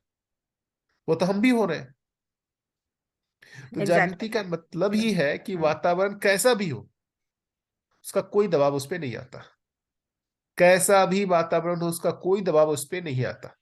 जिस तरीके से गठन पूर्णता होने पे बाहर कैसा भी ताप दाब और दूसरी चीजें हो, उससे उस मॉलिक्यूल पे मतलब उस एटम पे कोई फर्क नहीं पड़ता। उसी तरीके से ये जो क्रिया पूर्णता, आचरण पूर्णता जो है, उसमें वातावरण कैसा भी, उसमें कोई फर्क नहीं पड़ता आचरण पूर्णता में। मैंने तो उनमें कभी कोई फर्क होता हुआ नहीं देखा।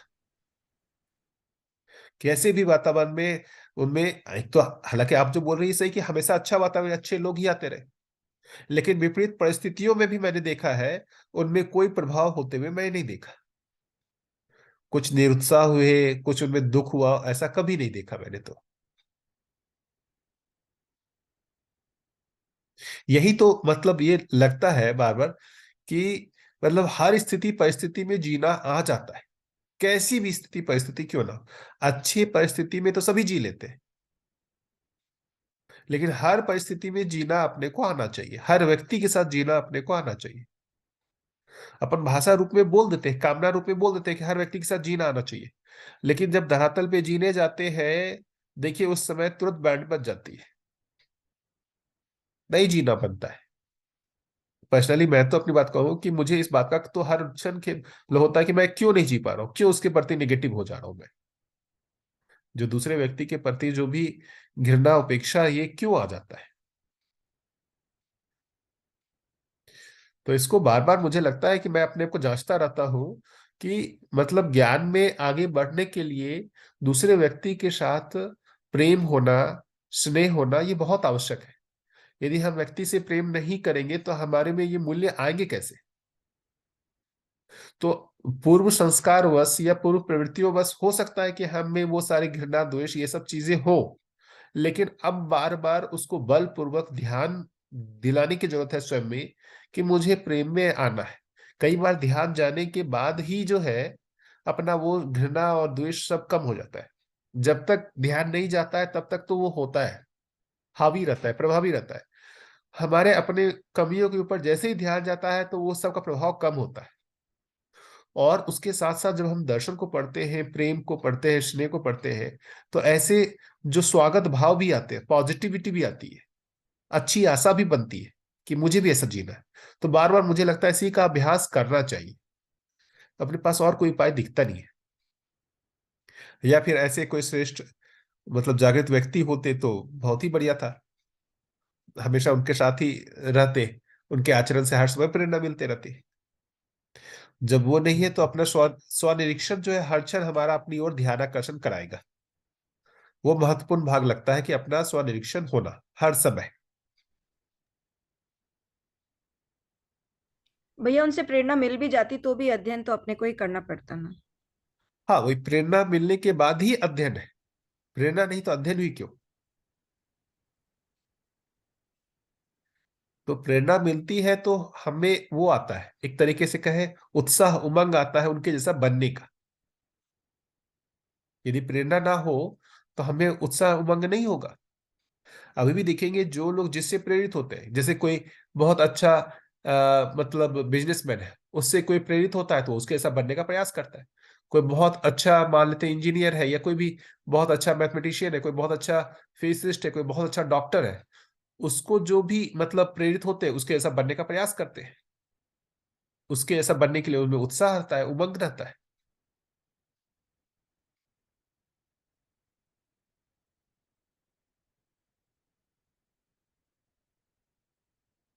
भैया अभी हाँ, तो ऐसा लगता है कि ना कि जब दर्शन को सुनने के बाद अब अच्छा भी बनना चाहते हैं, अब स्थिरता भी नहीं आ रही है।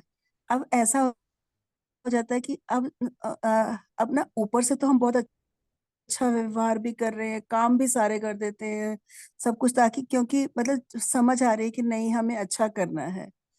परंतु जैसे वही कह रहे हैं, करने में और अंतर भाव वो भी पूरी तरह से टिकता नहीं है।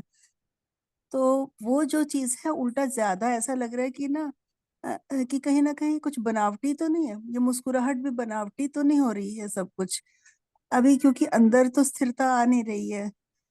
तो मुझे लग रहा है कि छटपटाहट उल्टा ज्यादा बढ़ रही है बिल्कुल आप जो कि बोल रही है कभी। ना, अभी अच्छा होने की जगह हम जो स्टेप में है अच्छा दिखने की जगह पर है।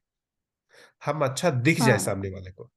समझ हम तो आ गया है, सुन हाँ, लिया है सब कुछ, पर अंदर अभी वो भाव पूरी तरह से जाता ही नहीं है पूरी तरह से कि नहीं कोई गलत कर रहा है या फिर कोई दो लोग ही आपस में कर रहे हैं, उनको देख कर ही हमारे साथ ठीक है, पर वो इधर भी उधर भी देखकर उसमें ही छटपटाहट सी हो जाती है कि नहीं, रिएक्ट नहीं करना है, रिस्पॉन्ड में रहना है, रिस्पॉन्ड में रहना है।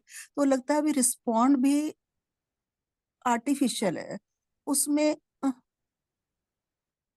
वो जैसे कहते हैं ना, काल्पनिकता और हमारी वास्तविकता एक दूसरे के साथ सुपर इम्पोज हो जाए, वो बात नहीं आ रही है अभी। और वही ना, सामने वाले से आह, देखेंगे तो मानसिक रूप से घृणा है, लेकिन कायिक वाचिक रूप से प्रेम प्रदर्शित करना है। ये अंतर्द्वंद हुआ नहीं, ये अंदर ये मतलब अंतर देखेंगे है, सही बात है। कॉन्ट्राडिक्शन है। हाँ जी। अब यही तो यही सब चीजों को तो पहचानना है कि सामने वाले से हमारे जो देखेंगे मानसिक रूप में, जैसे तीन बोलते हैं ना कर्म में, कायिक वाचिक मानसिक। तो जीवन में स्वीकृति तो घृणा के लिए अर्थ में है उससे, लेकिन जब भी सामने आता है तो हम कायिक वाचिक रूप से प्रेम प्रदर्शित करते हैं, है ना। ये चीज अपने को भी नहीं पचता है, उसको भी नहीं पचता है। हम जी भी दबाव बिल्कुल। महसूस करते हैं बिल्कुल। कि ये काल्पनिकता को, दबाव को कैसे बिल- हम झेलें। तो इसके मूल में मुझे जो लगता है कि जो अपना स्वमूल्यांकन करने की जरूरत है कि वो उस व्यक्ति की प्रॉब्लम नहीं है, मैं ये काल्पनिकता में क्यों जा रही, है ना। मैं मतलब कायिक वाचिक मानसिक रूप से क्यों नहीं हूं। अब इसमें कई लोग बोलेंगे भाई मैं जैसा हूं वैसा ही है, मेरे को आपसे घृणा है, गुस्सा है तो मैं गुस्सा ही व्यक्त करूंगा। ये भी एक स्टैंड होता है। भाई मैं मुंह पर कुछ और ऐसे नहीं कुछ बोलता हूं, मेरे को आप खराब लगते हैं तो मैं सामने खराब बोलता हूँ, ऐसा भी होता है। पारदर्शी हूं मैं। पहले पहले ऐसे ही होता था, तो इसलिए हम, वो भी खुश हम भी खुश, खत्म। अब वो है, सुन लिया है कि नहीं, हमें नहीं करना, हमें सुधरना है, हमें अच्छा बनना है, पर अभी स्टेबिलिटी नहीं बन रही है भैया जी। बिल्कुल, देखिए हम सभी लोगों की स्थिति ऐसी है दीदी। एक तो चीज क्या है ना, जो वो दूसरा वाला मोड था रिएक्शन वाला, कि भैया हम जैसा है, आपसे घृणा है तो हम घृणा प्रदर्शित करेंगे। ऐसे देखेंगे ना तो हमसे सभी लोग छूट जाएंगे, हम अकेले पड़ जाएंगे। मेरे को तो लगता है, क्योंकि आपको हर व्यक्ति से कभी ना कुछ घृणा होने ही लगेगी। जितना भी क्लोज है, पति पत्नी माता पिता भाई बहन, सब लोगों से भी घृणा हो जाएगी। आप अकेले पड़ जाएंगे, फिर जिएंगे कैसे। उसकी जगह उससे ठीक तो मुझे ये लगता है कि ठीक है, अभी हमारे अंदर मान लेते हैं घृणा का भाव है, लेकिन अभी हम उसको व्यक्त तो ना करें, है ना। व्यक्त ना करते हुए अब अपने जो अंदर घृणा है उसको कैसे सुधारे, इस पे काम करने की जरूरत है। मुझे वही लग रहा है कि भाई वो भैया बस ऐसे अध्ययन से और अच्छे लोगों के साथ मिलते रहने से, अध्ययन करने से और अपने पे रोज मनन करने से ऐसे ही सही होगा कि सही बिल्कुल। की समझ धीरे बनती जाएगी। मुझे मैं अपना पर्सनली जो मैं अपना जो सॉल्यूशन देखता हूँ बार बार, कि ये जो सद शास्त्रों का अध्ययन है ना, और जो सही चीज है उसका बार बार स्मरण करने से ना, हमारे को जो हमारी गलतियां हैं वो हर क्षण दिखती रहती है। तो उसका जो अपने जीने में प्रभाव है वो बहुत कम होता हुआ लगता है। यदि हम सदशास्त्रों का अध्ययन, मतलब जो ये दर्शन का अध्ययन बंद कर दे, है ना, इनके जो अच्छी बातों उसका स्मरण करना बंद कर दे, है ना, उससे फिर जो चीजें क्या होती है ना, उल्टा हो जाती है। फिर हमको घृणा द्वेष जो भी वो जो प्रभाव है, उस वो प्रभाव हम पर बहुत हावी हो जाता है। जैसे एक सिंपल सा सूत्र बार बार स्मरण लाने से, कर्म दर्शन में जो लिखा हुआ है, पर गुण गणना अभ्यास से 100 दुर्गुणों का नाश होता है। अब जब भी दूसरे से घृणा हो, अब देखिए बार बार इस सूत्र को स्मरण में लाइए कि पर गुण गणना से 100 दुर्गुणों का नाश होता है। तो आपको आपको ये दबाव अंदर से लगेगा कि भाई मुझे दूसरे के अवगुण को नहीं देखना है, दूसरे की अच्छाइयों को देखना है, दूसरे की अच्छाइयों को देखना है। और यदि ये सब स्मरण में ना हो, बहुत अच्छी बात। हाँ, ये सब हावी हो जाते हैं। तो मुझे बार बार लगता है कि अपने लिए जो एक सही वातावरण है, ये दर्शन को हर समय पढ़ना, उसको स्मरण में रखना, है ना। और जब भी ऐसी विपरीत परिस्थितियां बने, उस समय तो और भी ज्यादा पढ़ने लगना।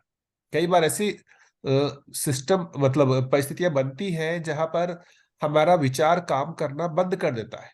हम कुंठित हो जाते हैं, या किसी एक आवेश में बहुत ज्यादा चले जाते हैं, क्रोध आवेश या किसी में, उसमें हमारा विवेक काम करना बंद कर देता है।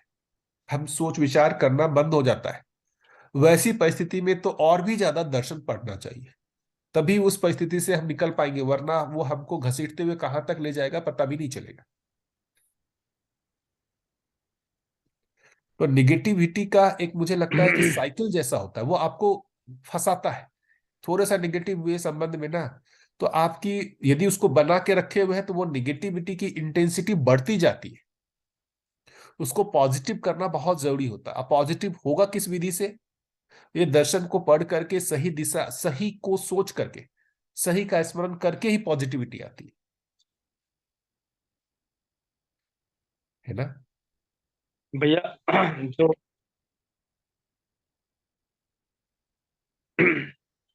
भैया एक प्रश्न था, इसी से पूछूं क्या अभी? हाँ बोलिए भैया।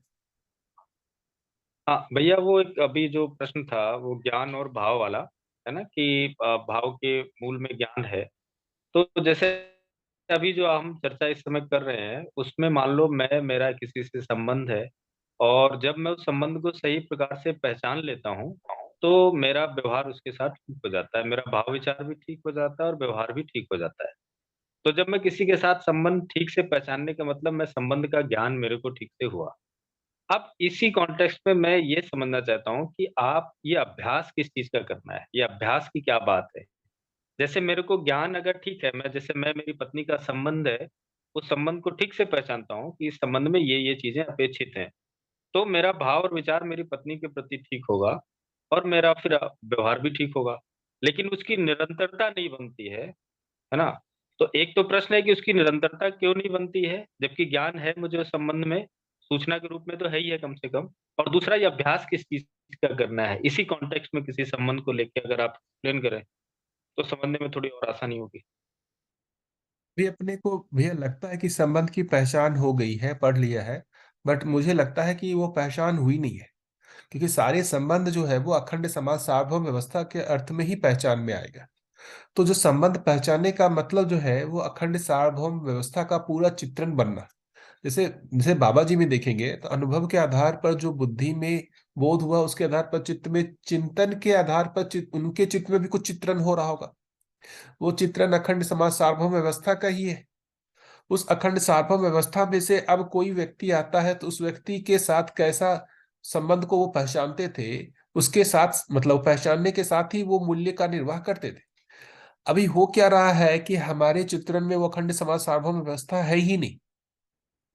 हम क्या होता है, व्यक्ति के रूप में जो है संबंध को पहचानने की कोशिश करते हैं। मतलब वो अखंड समाज सार्वभौम व्यवस्था नहीं है तो उस आधार पर हमारी हर एक परस्परता में क्या पूरकता है ये निश्चित नहीं रहता। तो अभी हमारा जो कहे ना, वो बेसिकली क्या होता है कि दर्शन पढ़ने से जो मुझे लगता है कि रुचि मूलक आस्वादन की अपेक्षा में मूल्य मूलक आस्वादन की अपेक्षा बनती है। मूल्य मूलक आस्वादन की अपेक्षा बनती है कि हमको इन मूल्यों में जीना है ना। तो जो वो अपेक्षा बनती है हम उसी को ही पहचान लेते हैं कि यही संबंध है। जैसे एक होता है कि भाई बच्चे के साथ जो है ना कि मुझे ममता, स्नेह, ये सारे मूल्य जो है ऐसा निर्वाह करना है, इसकी अपेक्षा बन गई। जैसे रुचि मूलक की जगह मूल्य मूलक ऐसे आस्वादनों की अपेक्षा बन गई। लेकिन उसकी निरंतरता होती नहीं है। क्यों नहीं होती है? कि चित्त में उसके अनुरूप जो बेसिकली पूरे समय चित्रण होना था, उसके अनुरूप जो है न्याय की दृष्टि बननी थी, विचार होने थे, वो होता नहीं है।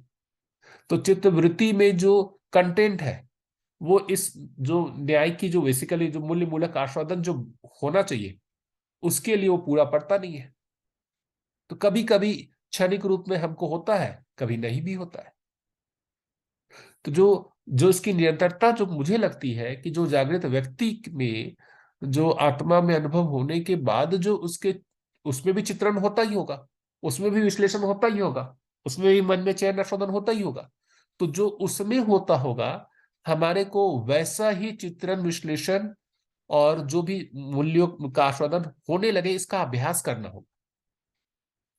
तो निरंतरता नहीं होगी। लेकिन जो आप जो बोल रहे हैं ना कि जैसे जो संबंधों में जिसको भी पहचाना, पत्नी के साथ पहचाना तो है ना, तो कुछ समय के लिए उस संबंध की पहचान का मतलब उसमें मूल्यों को पहचानना, और उस मूल्य का निर्वाह हम करते हैं तो उसमें जो भी आंशिक रूप में तृप्ति मिलती है। तो जब भी ऐसी स्थिति आती है जहां पर ये तृप्ति मिलना बंद हो जाती है तो हमको दुख होता है, क्लेश होता है, तो वापस हम फिर से वो तृप्ति पाना चाहते हैं। तो विधि तो यही रहेगी भैया। और इसकी निरंतरता के लिए अपने को पहचानना पड़ेगा कि भाई वो पूरा अखंड समाज सार्वभौम व्यवस्था का अपने में चित्रण हमेशा बने रहना, उस आधार पर हमेशा न्याय दृष्टि बने रहना, तभी उसकी निरंतरता होगी।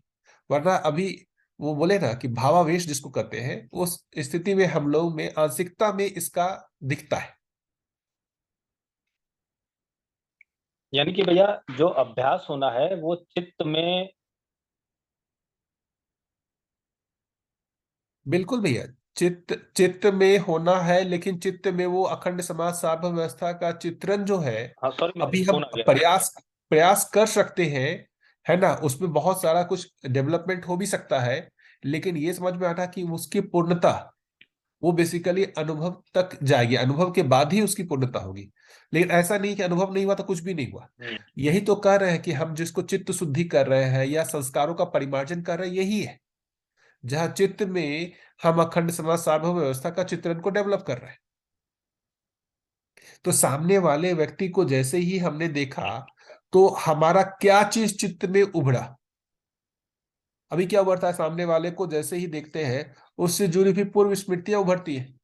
उसने पिछली बार ऐसा कहा, वैसा कहा, इस तरीके से ऐसा है वैसा है, वो चित्र उभरता है। उस आधार पर विश्लेषण होता है। उस विश्लेषण के आधार पर जो है उसके साथ जो भी अच्छा लगना खराब लगना मन में होना शुरू होता है। कहा इस तरीके से होना कि जैसे ही सामने वाला आया तो ये अखंड समाज सार्वभौम व्यवस्था हमेशा ही हमारे चित्रण बना हुआ है।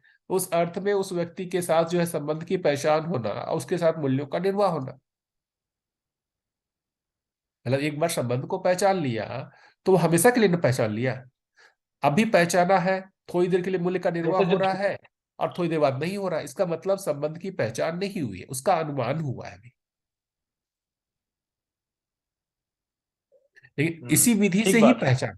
तो जो दीदी अभी, जी भैया, तो जो अभी दीदी कह रही थी ना कि मतलब जैसे हम अ, जो अभ्यास करते हैं उसमें क्या फोर्सफुली अपन इसको न्याय धर्म सत्य या व्यवस्था में भागीदारी या व्यवस्था के रूप में प्रैक्टिस करते हैं, तो कई बार वो बनावटीपन सा अपने अंदर मतलब वो दिखता है कि वास्तविकता है या काल्पनिकता है, वो उस सेंस में कह रही थी शायद। और अपने को भी कई बार ऐसे लगता है कि अपन पता नहीं कुछ गड़बड़ हो जाता है। मैं ठीक से कह नहीं पा है। रहा हूँ लेकिन कुछ ऐसा हो जाता है।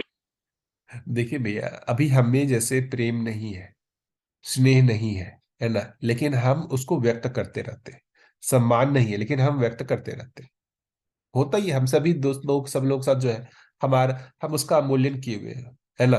लेकिन सामने आता है तो हम उसमें सम्मान का जो भी है कायिक वाचिक रूप से व्यक्त करते हैं। तो ये जो इसका अंतर विरोध है, वही हमारे में मुझे लगता है ना कि जिज्ञासा का भी कारण है कि हमको इस अंतर विरोध से मुक्त होना है। ऐसा मुझे नहीं बनना, मुझे ऐसा नहीं जीना है। मुझे कायिक वाचिक मानसिक रूप से एक होना है। और एक होने का ये मतलब नहीं है कि हम गलत के साथ एक हो जाए, सही रूप में हमको एक होना है।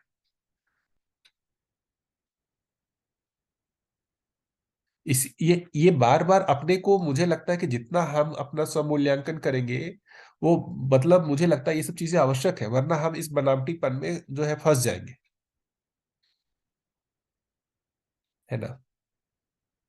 व्यवसायिक संबंध जितने होते हैं वहां देखिए सारे ऐसे बनावटीपन दिखते हैं। वहां पर कोई विश्वास या कुछ इस तरीके का कुछ भी नहीं होता। लेकिन जब भी मिलेंगे इतना प्रेम भाव से मिलेंगे, ऐसा लगेगा कि बहुत ही बढ़िया आदमी है। क्योंकि वो बेसिकली वो सारे निर्वाह के पीछे उनका एक कोई भी आर्थिक लाभ छुपा हुआ रहता है। आप किसी भी दुकानदार से जाइए, आपको देखिए दुकानदार हमेशा ही अच्छा व्यवहार करता हुआ दिखेगा।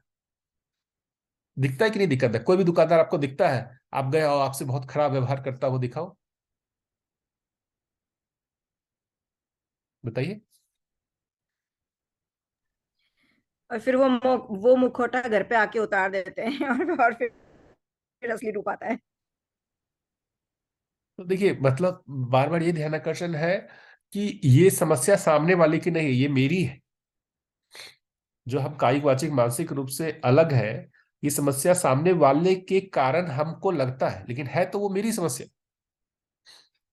हम क्यों नहीं है कायिक वाचिक मानसिक रूप से, इसके शोध करना होगा कि कहाँ दिक्कतें हो रही है।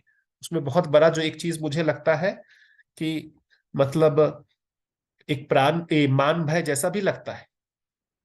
हम अच्छे हैं नहीं और अच्छा दिखना चाहते हैं। तो जो चार तरीके के भय कहे गए ना, प्राण भय, पद भय, मान भय, धन भय। मान भय बहुत बड़ा काम करता रहता है, हमेशा अच्छा दिखने का प्रयास करते रहते हैं। कहीं भी लगता है कि हम अच्छा नहीं दिखे तो अब हमारा मान भय जो है वो काम करने लगता है, हम भयभीत हो जाते हैं कि हमारा जो है ना अपमान हो रहा है या मान कम हो रहा है। ये बहुत सूक्ष्म रूप से व्यवहार में काम करता है। जहां पर देखेंगे बहुत क्लोज रिलेशन में तो चलिए ये चीज हम नहीं ध्यान देते, ये बहुत क्लोज रिलेशन हम इतने देर तक जो है ना मुखौटा पहन नहीं सकते, तो पति पत्नी या इनके सामने जो है ना वो मान भय काम नहीं करता, वहां ऐसी की तैसी होती है, जैसा है वैसा ही। लेकिन बाहर जहां भी है हम वहां उस मान भय को बहुत बना के रखते कि बाहर वाला तो हमको खराब ना जाने, घर वाले जो भी समझ ले जैसा भी कर ले, लेकिन बाहर वाले के सामने तो हम अच्छा ही दिखना चाहते हैं।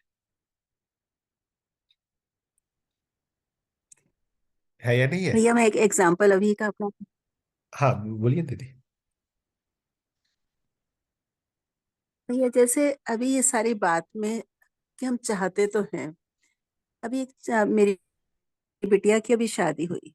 अब कल परसों हम आपस में मैं बिटिया भी मिलने आई तो बात कर रहे थे, तो कह रही थी कि मम्मी मुझे कभी कभी ऐसे लगता है कि मैं अपनी मर्जी का कुछ नहीं कर पा रही। तो मैंने कहा क्यों? कि मुझे ऐसा लगा कि ना मम्मी कि ना मतलब मैं चाहती हूँ कि मैं मेरे हिसाब से हो। मेरा मन बहुत था कि बिल्कुल मेरी सिंपल शादी हो। मुझे ये सब ढोल बैंड बाजा और ये सारा कुछ इतनी ये पार्टी वार्टी सब कुछ बिल्कुल पसंद नहीं था। और उसने प्रयास भी किया। इसने क्योंकि अभी पीछे से शिविर अटेंड किया था सोम भैया का, और जो एक आइडियलिस्टिक अप्रोच थी उसका मतलब नजरिया ही बिल्कुल बदल गया था लाइफ के प्रति, पार्टनर चुनने के लिए सब कुछ। पर कहीं ना कहीं पारिवारिक दबाव था, उधर का परिवार का भी इधर के परिवार से भी। तो कभी उसको लगता है कि ना मम्मी सब कुछ ऐसा लगता है कि ना हम लोग से समझौता समझौता समझौता ही करते चल रहे हैं। कहीं पर स्माइल स्माइल स्माइल, कोई कैसी सी बात कर रहे हैं जैसी भी वो इररेलेवेंट सी, तो सब भी हम इसमें समझौता करते रहेंगे। एक ना बात करोगे, हर वक्त कोई भी बर्दाश्त कैसे करता है? कहाँ अभी हमारा ऐसा वातावरण समाज परिवार सब जगह पर और अपने वर्क प्लेस पर भी हमें ऐसा कहाँ मिलता है कि हम बिल्कुल ट्रुथफुली जी पाए। तो वहां पर कुछ कई बार ना घुटन सी लगती है। तो मैंने कहा जो चीज मुझे आज 53 की एज में लग रही है बेटा तुम्हें आज 26 की एज में लग रही है, ये चीजें अभी है तो नहीं। म्यूचुअल फुलफिलमेंट वाली फील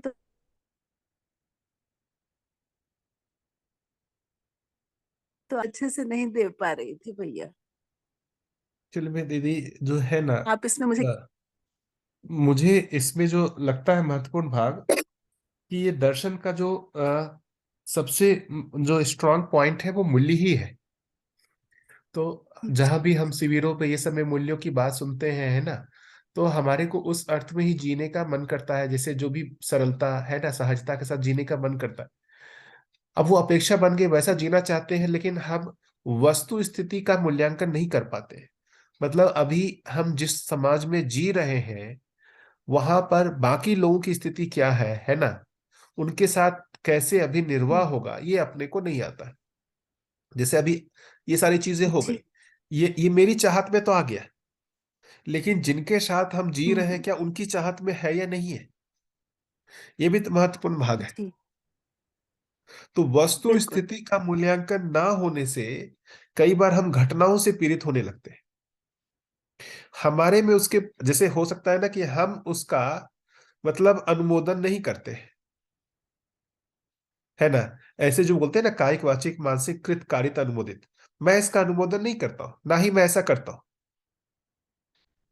है ना। इस कारण से मेरा दुखी होना भी नहीं बनता है। ये तो समाज की चेतना का स्तर है, जिस चीज को वो सही मानता है उस आधार पर कर रहा है। तो सब अच्छा ही कर रहे हैं, वही- तो वो तो सब प्यार ही दे रहे हैं उनको, पर वो सब कुछ हमें अभी आर्टिफिशियल सा लगता है ना। एक्चुअली में हम देखिए क्योंकि ज्यादा हकीकत को गहराई में नहीं पाते हैं, ये हम ये उसको हम ज्यादा तो सहज हो, हम ओवर इवेल्युएशन भी नहीं चाह रहे होते, हमें ओवर इवेल्युएट कोई कर रहा होता है तो भी हमें अच्छा नहीं लगता, हमें लगता है सहज रहो, सहज रहो। तो वो अभी पचता नहीं है। एक्चुअली में दीदी, मुझे जो ऐसा बार बार लगता है इसमें कि ये सारी चीजें हम पे दबाव बनाती हैं कि हमको वातावरण के दबाव से मुक्त होना है।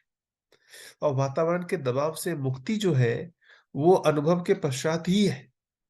ये सारी चीजों को हम यदि पॉजिटिविटी के अर्थ में ले, तो ये सारी चीजें हम पे दबाव बना रही है कि हम कैसे इस तरीके के वातावरण से मुक्त हो, है ना। ये जो मानसिक दबाव है, बाकी लोगों का जो दबाव है, उससे मुक्ति का क्या उपाय है। जैसे बाबा जी भी इसी संसार में जिए, उन पे तो कोई दबाव नहीं था। वो पहले बहुत साधारण ढंग से भी रहे, और फिर बहुत ऐसे लोगों के साथ भी काम किया जो बहुत समृद्ध, बहुत पैसे वाले। मैंने आज तक उन पे कोई दबाव नहीं देखा। कोई भी, जैसे बहुत सारे जो बड़े बड़े पैसे वाले जो है वो भी आए, लेकिन कभी उनके ऊपर मैंने कोई भी दबाव नहीं देखा। उल्टा वो दबाव में आते थे पैसे वाले। एक जन को तो, किसी को बाबा जी ने जैसे ही गेट में मतलब कमरे में घुसे, उनको बाबा जी ने एकदम डांट करके बोला, अपना पैसा जो है बाहर मेरा जूता पर है उसके नीचे रख करके आओ। तो जो संसार में जो स्वीकार हुआ हुआ है उसके साथ कॉम्प्रोमाइज उनको नहीं करना था। वो स्थापित थे अपने सही के साथ। और जो भी इस तरीके के लोग थे वो सब के सब उनको सम्मान कर पाते थे। मैंने देखा कि सभी सम्मान करते थे बाबा जी का, क्योंकि वो जिसको कह रहे हैं ना अपना स्वत्व, उसमें वो बने हुए थे। अभी हम अपने स्वत्व में बने भी नहीं है, और ना ही इस वातावरण को स्वीकार किए हुए हैं। तो हम लोग अभी ट्रांजिशन फेज में है। तो दीदी, अब सब लोगों को इस तरीके की दिक्कतों का सामना तो करना ही पड़ेगा। जी, ये जी, उपाय नहीं है। अभी हम क्या कहें, अभी अपन ये कहें कि इस धरती ही जागृति क्रम में है और यहाँ पर मानवीय परंपरा नहीं बनी है। अब इसका क्या उपाय है।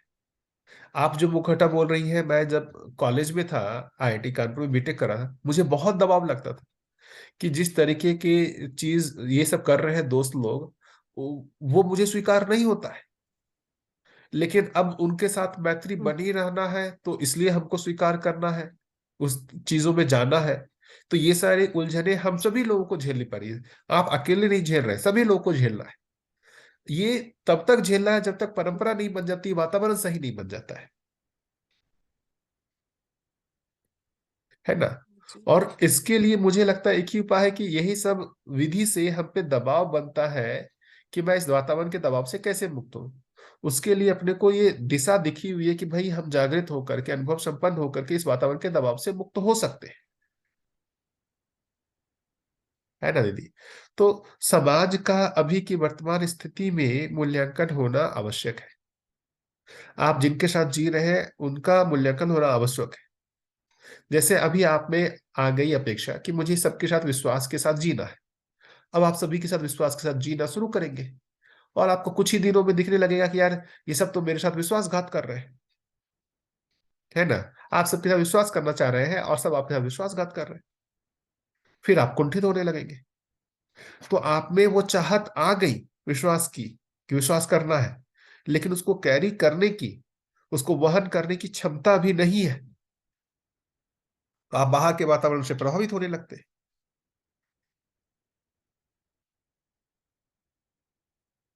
है ना। तो ये दबाव तो दीदी अभी हम सभी लोगों को झेलना पड़ेगा। इसका कोई मतलब, अभी तो ऐसे वातावरण से हम प्रभावित तो नहीं हो सकते। इसलिए तो पुराने समय में लोगों ने संन्यास को इतना महत्व दिया। क्यों इतना सारा हम मतलब गलत का दबाव झेले। संन्यास लेने की आवश्यकता तो गलत परंपरा में ही थी ना। यदि मानवीय परंपरा होती तो संन्यास लेने की आवश्यकता थी क्या। परिवार छोड़ने की आवश्यकता थी, नहीं थी। तो जो पुराने समय में देखेंगे संन्यास की परंपरा बनी, उसका मुझे जो रीजन लगता है कि लोग इस तरीके के वातावरण को नहीं झेल पाते थे। वातावरण के दबाव से मुक्त होने का मतलब, नहीं झेल पाए तो मुक्त होने के लिए क्या करें, वातावरण को ही त्याग दो। ऐसी जगह चले जाओ जहां आदमी ही नहीं है। क्योंकि मूल देखेंगे दबाव तो व्यक्ति का ही है, पशु पक्षी इसका तो कोई है ही नहीं दबाव।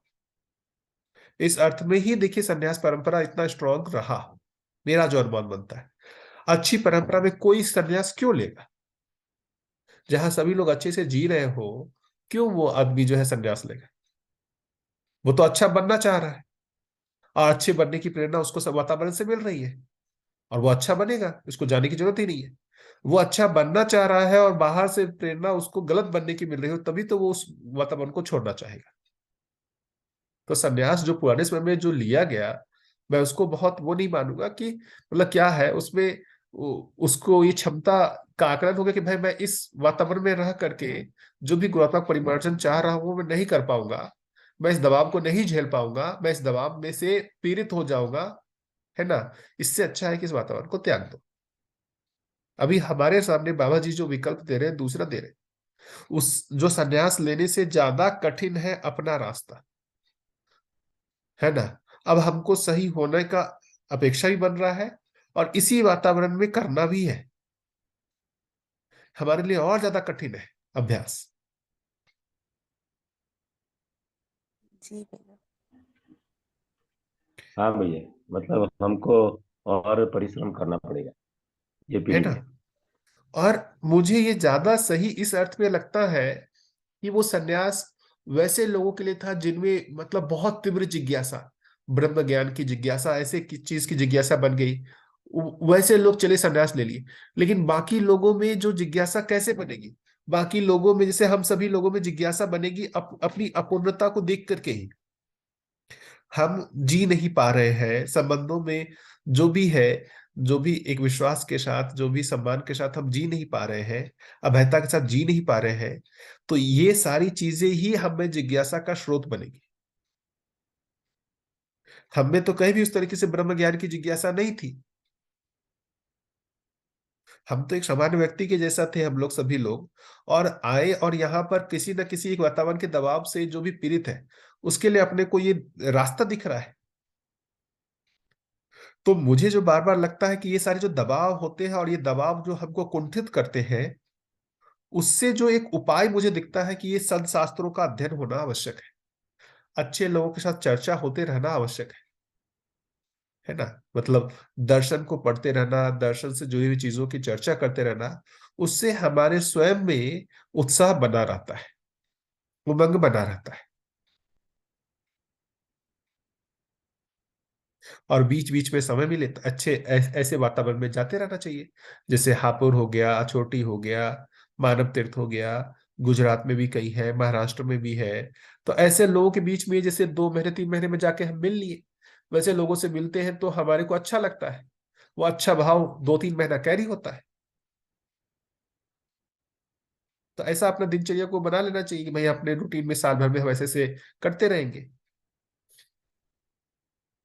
ठीक है।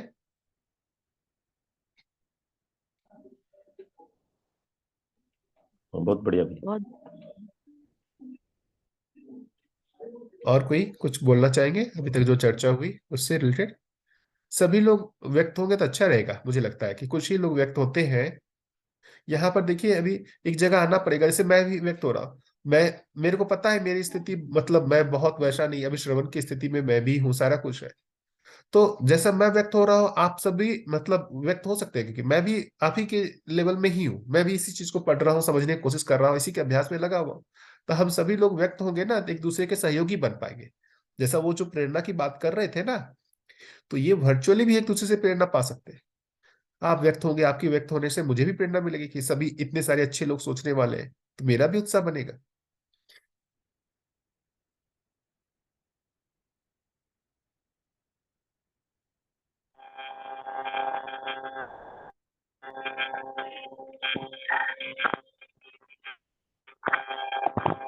दीदी आपकी आवाज नहीं आ रही है, कुछ नॉइस जैसा आ रहा था। भैया यहाँ पे ये बोलूंगी कि जितनी ज्यादा पीड़ा है उतनी जल्दी राहत है। जो भैया बाबा जी ने सूत्र दिया है ना, वो बिल्कुल सही है। जितनी हमें तकलीफ होती है ना तो संबंधों में कहीं पे, उतना ही हमारा दर्शन से जुड़ने का ज्यादा मन करता है कि बिल्कुल। भाई अभी तो हमें चलना है इस पे, ताकि हमें इससे जल्दी राहत मिले। हमेशा ही बोलते थे बाबा जी, तेरे पीरा जल्दी राहत है। जी भैया। तो जी बाबा जी, पीरा देखो जो भैया है इसको वो, लागू होता है एकदम से, मैं देखती हूँ इसको बार बार, जैसे ही कोई तकलीफ होती है ना, किसी किसी ने कुछ अपशब्द कह दिया या मैं पीड़ित हो गई, तो एकदम से बस मुझे बाबा जी का याद आता है और मैं कोई अपनी ऑडियो लगा के सुनती हूँ और रिलैक्स हो जाती हूँ। बाबा जी का कोई ना कोई वो पढ़ते हुए सुनते सुनते ना इतना अच्छा लगता है कि भूल जाते हैं उस पीड़ा को, एकदम से संबंधों का, मूल्यों का याद आ जाता है, फिर वो सब चीज, वो द्वेष भाव किसी तरह का सब कुछ खत्म हो जाता है एकदम से। ये मुझे आप जो ये अभ्यास बोल रहे हैं, मुझे लगता है यही अभ्यास अपने लोगों को भी करना है और उसको और बनाना है।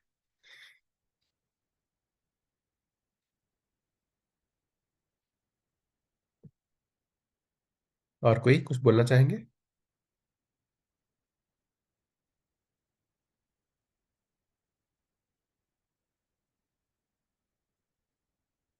कोई और कुछ भी जो हाँ भी। भैया, बढ़िया, तो बढ़िया समझ आया कि जैसे ये पीढ़ी में, हाँ, मतलब हम लोगों को, मुझे और इसमें श्रम करना पड़ेगा, तो आगे की पीढ़ी को ऐसा संस्कृति और परंपरा मिले। बिल्कुल। ये देखिए, मतलब वो परंपरा बनने में भी हमारा ही है, क्योंकि अभी शरीर यात्रा खत्म होगी, जागृत तो हुए नहीं है, तो हमको वापस शरीर लेना ही पड़ेगा। तो जो हम परंपरा के लिए काम करेंगे, वो हम अपने लिए ही तो कर रहे हैं, क्योंकि वापस हम इसी परंपरा में आने वाले हैं। तो हाँ भैया। जितना अच्छा वातावरण बनेगा, वो हम हमारे लिए ही, दूसरे शरीर यात्रा में, जो नेक्स्ट शरीर यात्रा में हमारे लिए ही वातावरण का काम करेगा। भैया मैं यहाँ पे ना एक बात और देखती हूँ, जैसे मेरे बच्चे ने गलती करते, पहले मुझे ना गुस्सा आता था, लेकिन अब अगर बच्चा गलती करता है ना तो मैं सोचती हूँ नहीं, इसमें बच्चे की तो गलती है नहीं, मैंने तो ये संस्कार तो मैंने इसको दिया, मैंने इसको वातावरण ही ऐसा दिया, तो काम करने की जरूरत तो मुझे अपने ऊपर है। जब मेरे अंदर चेंज आएगा तो बच्चा तो अपने आप ही ठीक हो जाएगा। बिल्कुल।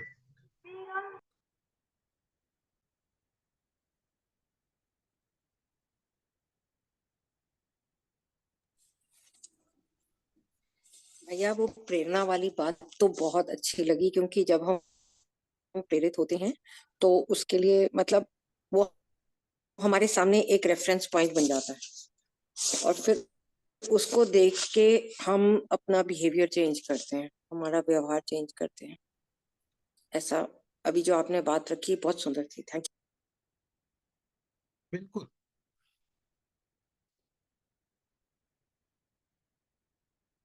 ऐसे देखिएगा ना, बहुत सारी कथा कहानी भी है कि ज्ञानी व्यक्ति के सामने हिंसक पशु भी जो है वो अहिंसक हो जाता है। ऐसे बहुत सारी चीजें के मतलब ये बताया गया है एक तरीके से कि जो भी ज्ञान संपन्न, आचरण संपन्न व्यक्ति है, वो मतलब उनका प्रभाव दूसरे व्यक्ति पे पड़ता ही है।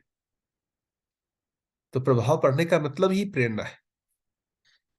बाबा जी के पास आकर हर व्यक्ति को प्रेरणा ही मिलती थी, और प्रेरणा इस रूप में मिलती थी कि भाई मुझे इनके जैसा जीना है, इनके जैसा बोलना है, या ऐसा नहीं है। उनका बोलने से कई गुना ज्यादा जो है जीना था। तो मैंने जितने लोगों को भी देखा, मतलब जो बाबा जी से मिले थे, उन सभी लोगों में इस बात की पीड़ा होती थी कि भाई मैं बाबा जी के जैसा क्यों नहीं बन पा रहा हूँ। बनने के रूप में मतलब कि जैसे उनमें एक बहुत बढ़िया ये चीज था कि बहुत बड़े आयुर्वेदाचार्य भी थे, है ना। वैसा बनने का मतलब नहीं है लोगों में। उनके जैसा जो आचरण है, व्यवहार है, जो संबंध का निर्वाह है, वैसा मुझे क्यों नहीं हो रहा है। जो उनकी विद्वता है वो क्यों नहीं है। जबकि सम्मान के रूप में देखेंगे तो बाबा जी बहुत कम लोगों तक पहुंचे, और बहुत कम लोग ही बाबा जी को पहचान पाए। तो जैसे एक होता है ना कि बहुत बड़े आदमी हो गए जिनके लाखों फॉलोवर हो, है ना, वैसा भी नहीं था। तो उनका बेसिकली जो बहुत बड़ा, जैसे मैं देखा अंजनी भैया थे, या और भी सोम भैया, साधन भैया, बागड़िया जी, जो रण सिंह भैया, सभी लोग, मतलब उन सभी लोगों में ये चीज तो था कि बाबा जी कुछ मतलब श्रेष्ठ आचरण के व्यक्ति हैं। क्योंकि सभी लोग आते थे, और बाबा जी जिस तरीके से सभी लोग के साथ आचरण किया, सभी लोग के साथ जो व्यवहार किया, उनके साथ, मेरे साथ, सभी लोग के साथ, वो सभी लोगों को जो है ये कम्युनिकेट होता था कि भाई ये संबंध का निर्वाह कर पा रहे हैं और मैं नहीं कर पा रहा हूं। मतलब ये दोनों चीजें ही स्वीकार होती थी सभी लोगों को, कि इन्होंने अपनी तरफ से संबंध का निर्वाह किया, लेकिन मैंने अपनी तरफ से संबंध का निर्वाह नहीं किया। इस बात की पीड़ा सभी को होती थी कि भाई वो हमसे श्रेष्ठ है और हम जो है निकृष्ट है। तो श्रेष्ठ बनने की पीड़ा सभी में होती थी। यही मुझे लगता है कि जो जागृति क्रम का रास्ता यही है।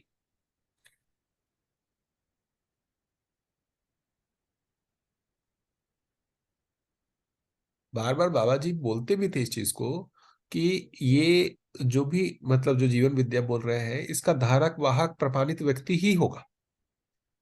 धारक वाहक का मतलब इसको परंपरा में ले जाने के लिए प्रमाणित व्यक्ति ही चाहिए। प्रमाणित व्यक्ति का मतलब जो है, जो इस तरीके का आचरण संपन्न हो, जिसके आचरण से सामने वाले को प्रेरणा मिले। तो बार बार कि यदि कई हम लोगों में क्या होता है ना, कि हम लोग दर्शन को सुनते हैं तो हमारे में एक बार होता है कि इसको संसार तक पूरा पहुंचा देना है। ठीक है, वो एक अच्छा भाव है, लेकिन इससे संसार में परिवर्तन हो जाएगा ऐसा नहीं। जैसे हम में सूचना आ गई तो हम में परिवर्तन हुआ क्या? नहीं हुआ। जैसे अभी हम सब लोग डिस्कशन कर ही रहे कि जीने की जगह पर तो हम वही दिखते हैं, इंफॉर्मेशन आ गया है, तो उसकी उपलब्धि इतनी ही है कि संसार तक पूरा जाने में कि भाई इंफॉर्मेशन के रूप में चला जाएगा।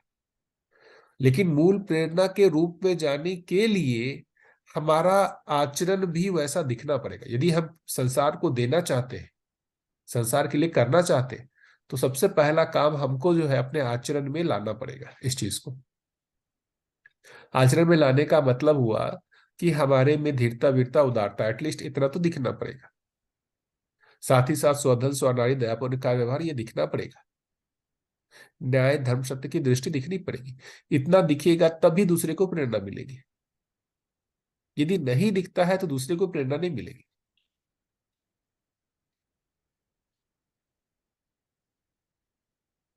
बढ़िया।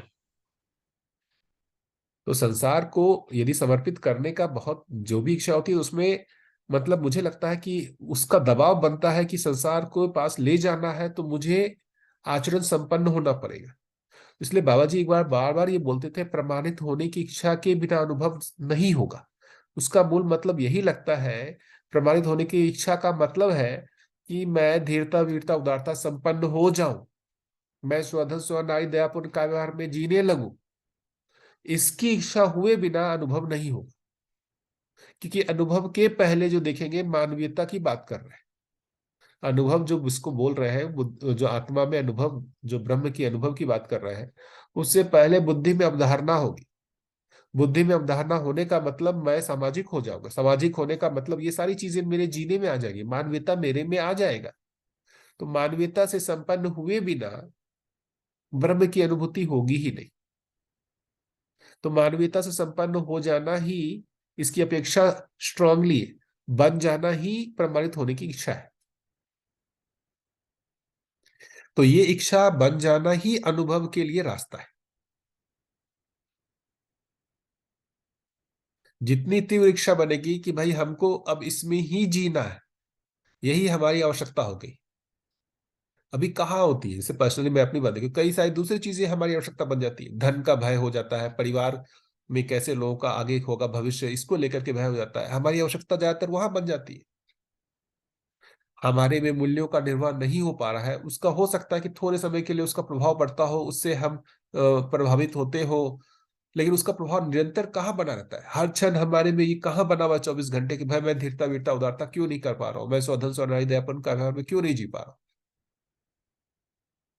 लेकिन हर क्षण इस चीज का हमारे ऊपर ध्यान बना ही रहता है कि भाई कैसे धन का अर्जन करना है, कैसे हमको बच्चे का भविष्य देखना है। ये चीज हर समय हमारे में बना रहता है, क्योंकि वो हमारी प्राथमिकता में है। तो वो हमारी प्राथमिकता में, इसलिए हमारे लिए वही उपार्जन, वही हमको मिलता भी है। ये हमारी प्राथमिकता में नहीं बना, इसलिए हमारा जो है ये भी हमको मिलता नहीं है, अनुभव मिलता नहीं है। तो बार बार ये जो दर्शन को पढ़ने से मुझे लगता है कि ये आवश्यकता डेवलप होती है।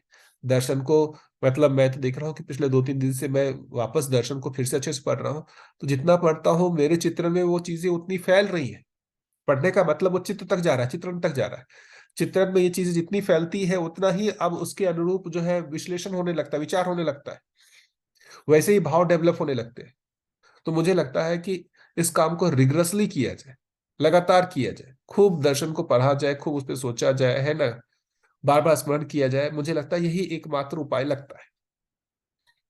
अच्छा होने के लिए तीव्र इच्छा हो जाना ही अच्छा बनने का रास्ता होगा।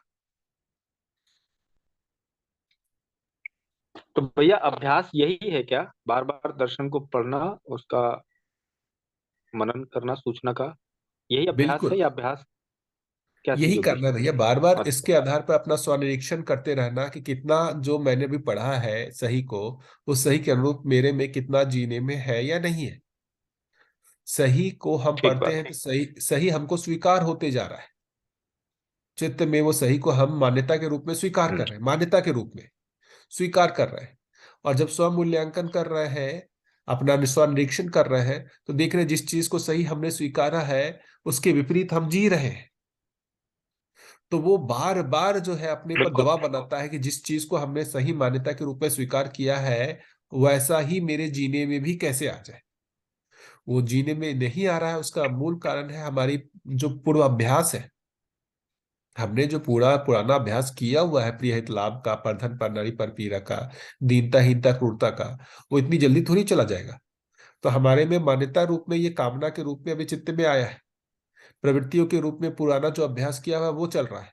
इन दोनों में अंतर्विरोध अभी ज्यादा आपको दिखेगा। ये लगता होगा कि भाई दर्शन में आने से पहले मैं ज्यादा ठीक था, कम से कम हमारा ध्यान तो नहीं था, गलत है तो गलत ही है, हम ध्यान तो नहीं दे रहे थे कि गलत की सही की मान्यता ही नहीं थी। अब सही की मान्यता आ गई और वो गलत का जो है निरीक्षण करने लगा है, और उसमें एक रूपता नहीं दिखती है, उसका दबाव अपने ऊपर बनता है। यही दबाव पीड़ा है। यही पीड़ा जो है मुक्ति के लिए मतलब मुझे लगता है कारण भी बनेगा। ये यदि पीड़ा नहीं बनेगी तो मुक्ति के लिए हम प्रयास भी नहीं करेंगे।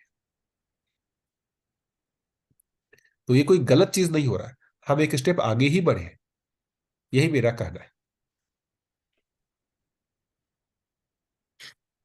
ठीक लग रहा है भैया आपकी बात से, क्योंकि मैं तो भी एक स्टेप पीछे ही हूँ। एक्चुअली मैं कुछ अपने परिवार में और इधर उधर परेशान था, तो दर्शन के संपर्क में आने से मुझे उसमें थोड़ा आराम मिला। तो अभी मेरे को आराम वाली स्थिति में हूँ, लेकिन मेरे को अभी जैसे दीदी कह रही थी, आप कह रहे हो ना कि अभी जैसे सही की मान्यता अभी मेरे चित्त में सेट हो गई हो, ऐसा नहीं है। तो इस वजह से शायद मुझे ज्यादा वो एक फोर्स अभी वैसा बन भी नहीं रहा है ना, कि बहुत ढंग से इसको करना है या इस तरह से। तो उसके लिए फिर क्या करना रहेगा मुझे? ये जो बढ़िया है, देखिए श्री राम भैया ने सारे जो भी एक दिया है प्रोसेस कि इसके बाद ये, इसके बाद ये पढ़ते जाना है, मुझे लगता है इसी से ही हो जाएगा, है ना। हाँ तो ठीक है, वो तो मन बनाया है, वो तो अब है। हाँ, तो जो दिनचर्या के पार्ट में कि भाई जो भी बुक चल रहा है उसको पढ़ना, ग्रुप में चर्चा करना, है ना। और मतलब मुझे लगता है इसी विधि से ही जो है वो सही की इच्छा जो है वो बनते जाएगी। बार बार फिर बाद में उसका बार बार रिपीटिशन होता रहेगा।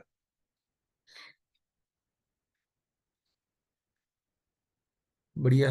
और कोई अपनी बात कुछ रखना चाहे?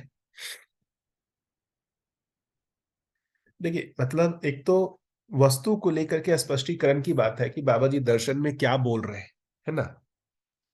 कि मतलब जैसे भाषा के रूप में, शब्द के रूप में इसका क्या मतलब है, संस्कृति का क्या मतलब है, सभ्यता का क्या मतलब है, संस्कार का क्या मतलब है, वो एक भाग है, वो इंफॉर्मेशन वाला भाग है। तो वो मतलब इतने लोग अभी है दर्शन में जुड़े हुए जो कि आपको बता सकते हैं कि बाबा जी जो बोल रहे हैं उसका क्या मतलब है ना।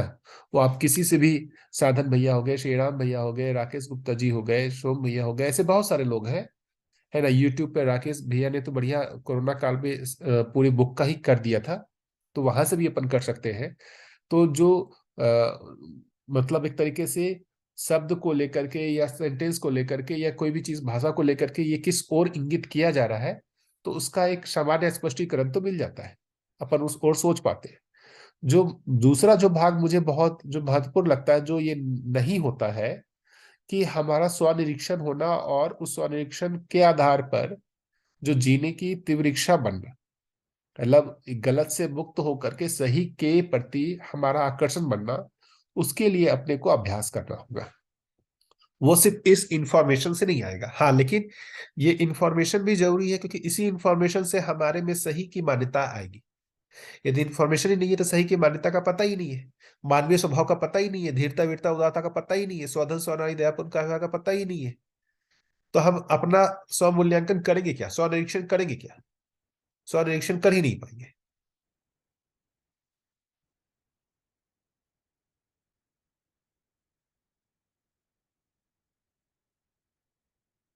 और कोई? बढ़िया भैया।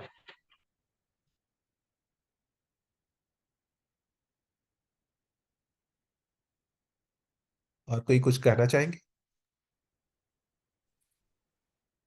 भैया, जैसे हम सब जागृति विकास जागृति क्रम की ओर चल पड़े। अब यहाँ पर जब हमारा ये पूरा अभ्यास आगे नए जीवन के साथ कैरी ऑन होते हैं, तो उसमें श्रेष्ठ जो होगा, जो हमारे चिंतन में चित्रण में बना होगा, वही आगे कैरी फॉरवर्ड होगा। वो उसमें हमारे गलत संस्कार वो भी आगे जाते हैं। हाँ दीदी, मुझे तो संस्कार तो हमारे वो शेष। अभी वही अपन जो बात किए थे ना कि संस्कार तो बेसिकली मूलतः देखेंगे ना, तो वो बुद्धि में ही होता है। जो भी सही को हमने स्वीकार किया हुआ है ना, स्वीकार करने का मतलब वो हमारे अंदर आ चुका है।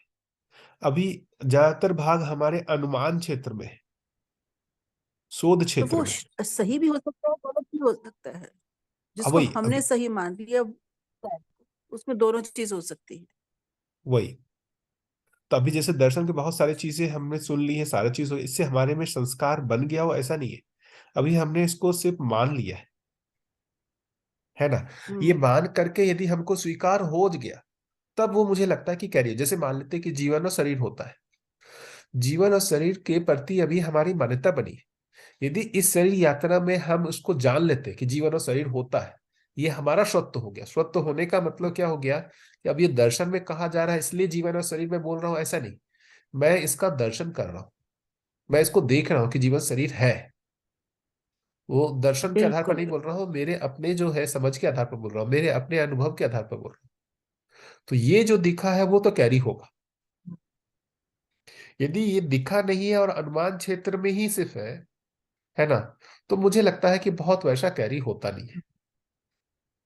हाँ, लेकिन उसके लिए जितना भी प्रयास किया हुआ है, उसका तो आगे कुछ ना कुछ प्रभाव तो रहता ही है। सही के प्रति चाहत तो रहेगी। तो वही जो कह रहे हैं कि जिसको बहुत साक्षात्कार हुआ, तो जब वो अगले से यात्रा लेगा हम्म, तो ऐसा नहीं है कि वो बेसिकली पूरी तरीके से मन से चालित होगा। उस साक्षात्कार का जो भी है बीज रूप तो उसमें बना ही रहेगा, उसका प्रभाव तो उसमें होगा ही होगा।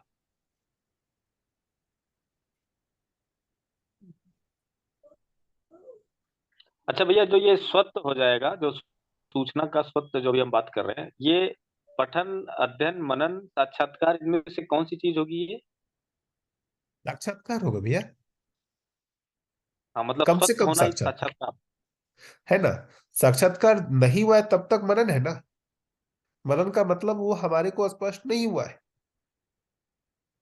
साक्षात्कार हो जाने का मतलब वो जैसा है वैसा अब मेरे को अब दिख गया,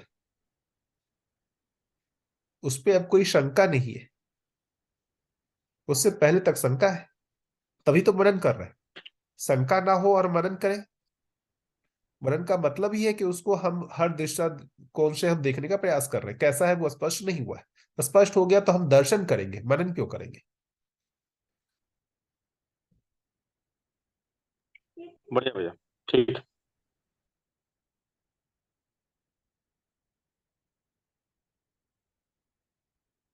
और कुछ 2-3 मिनट है, और कोई कुछ बोलना चाहे?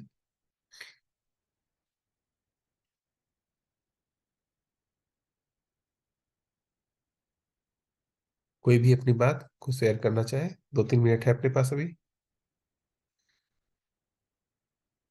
भैया, ये जो हमने सही को जो स्वीकार लिया, वही संस्कार हमारा बन जाता है, वही आगे कैरी होता है नई शरीर यात्रा में भी। आगे हमें ये समझ आया अभी, ये जो स्किल्स होती हैं जो इंसान के अंदर, जो कुछ बच्चों में बिल्कुल अभी छोटे छोटे ही होते हैं, बहुत अच्छा गा भी रहे हैं, बहुत अच्छा बजा भी रहे हैं, या और भी स्टडीज से रिलेटेड भी बहुत सारा मैथमेटिकल टर्म्स भी उनको बहुत क्लियर होती हैं।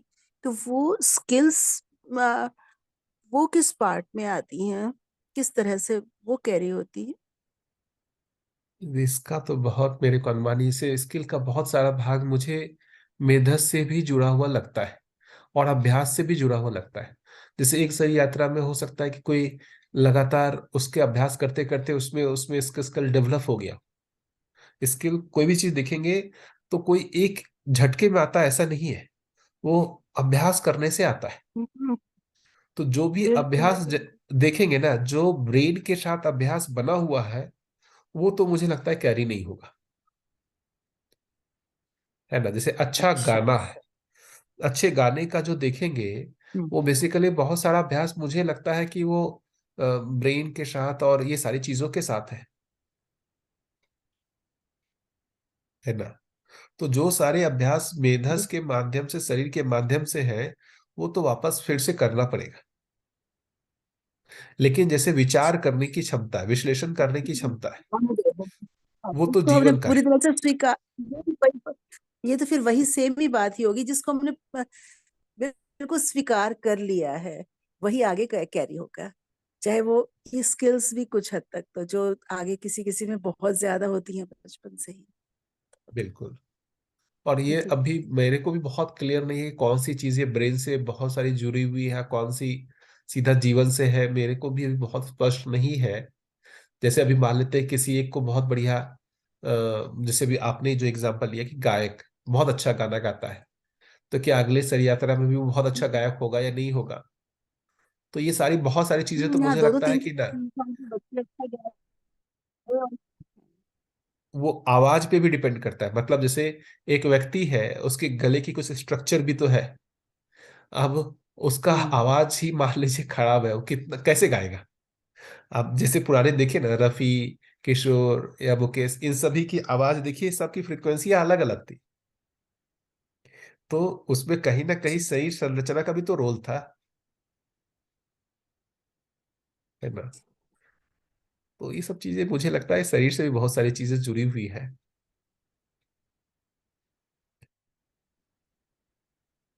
जी। तो आज रुके यहीं पर, 7:30 तो बज गया। मेरा एक आग्रह रहेगा कि हाँ भाई भैया, बहुत बढ़िया रहा सभी आपका। लोग व्यक्त हो, सभी लोग व्यक्त होंगे, सभी लोग अपनी बात रखेंगे, तो फिर क्या होगा ना, हमारा इंटरेस्ट बना रहता है। हम व्यक्त नहीं होते हैं ना, तो हमारा इंटरेस्ट कम हो जाता है ना। इसलिए बार बार मैं बोलता हूँ, व्यक्त होते रहने से ना हमारा इंटरेक्शन बना रहता है। जैसे मैं क्लास में भी जब भी, मतलब मैं पहले जो फिजिक्स पढ़ाता था, तो मैं जितने बच्चे लोग इंटरेक्ट करते थे उतना, मतलब उनका अटेंशन बन पाता, जो इंटरेक्ट नहीं करते थे उनका इंटरेक्शन नहीं बन पाता था। इसलिए मैं कहता हूँ कि सभी लोग व्यक्त हो। जरूरी नहीं कि एक ही क्लास में, जैसे आज कुछ व्यक्त हुए, कल कोई और व्यक्त हुए, तो मतलब हमारा आपस में एक संबंध भी बनेगा और इंटरेक्शन भी होगा अच्छे से, है ना। ठीक है, बढ़िया, कल मिले फिर।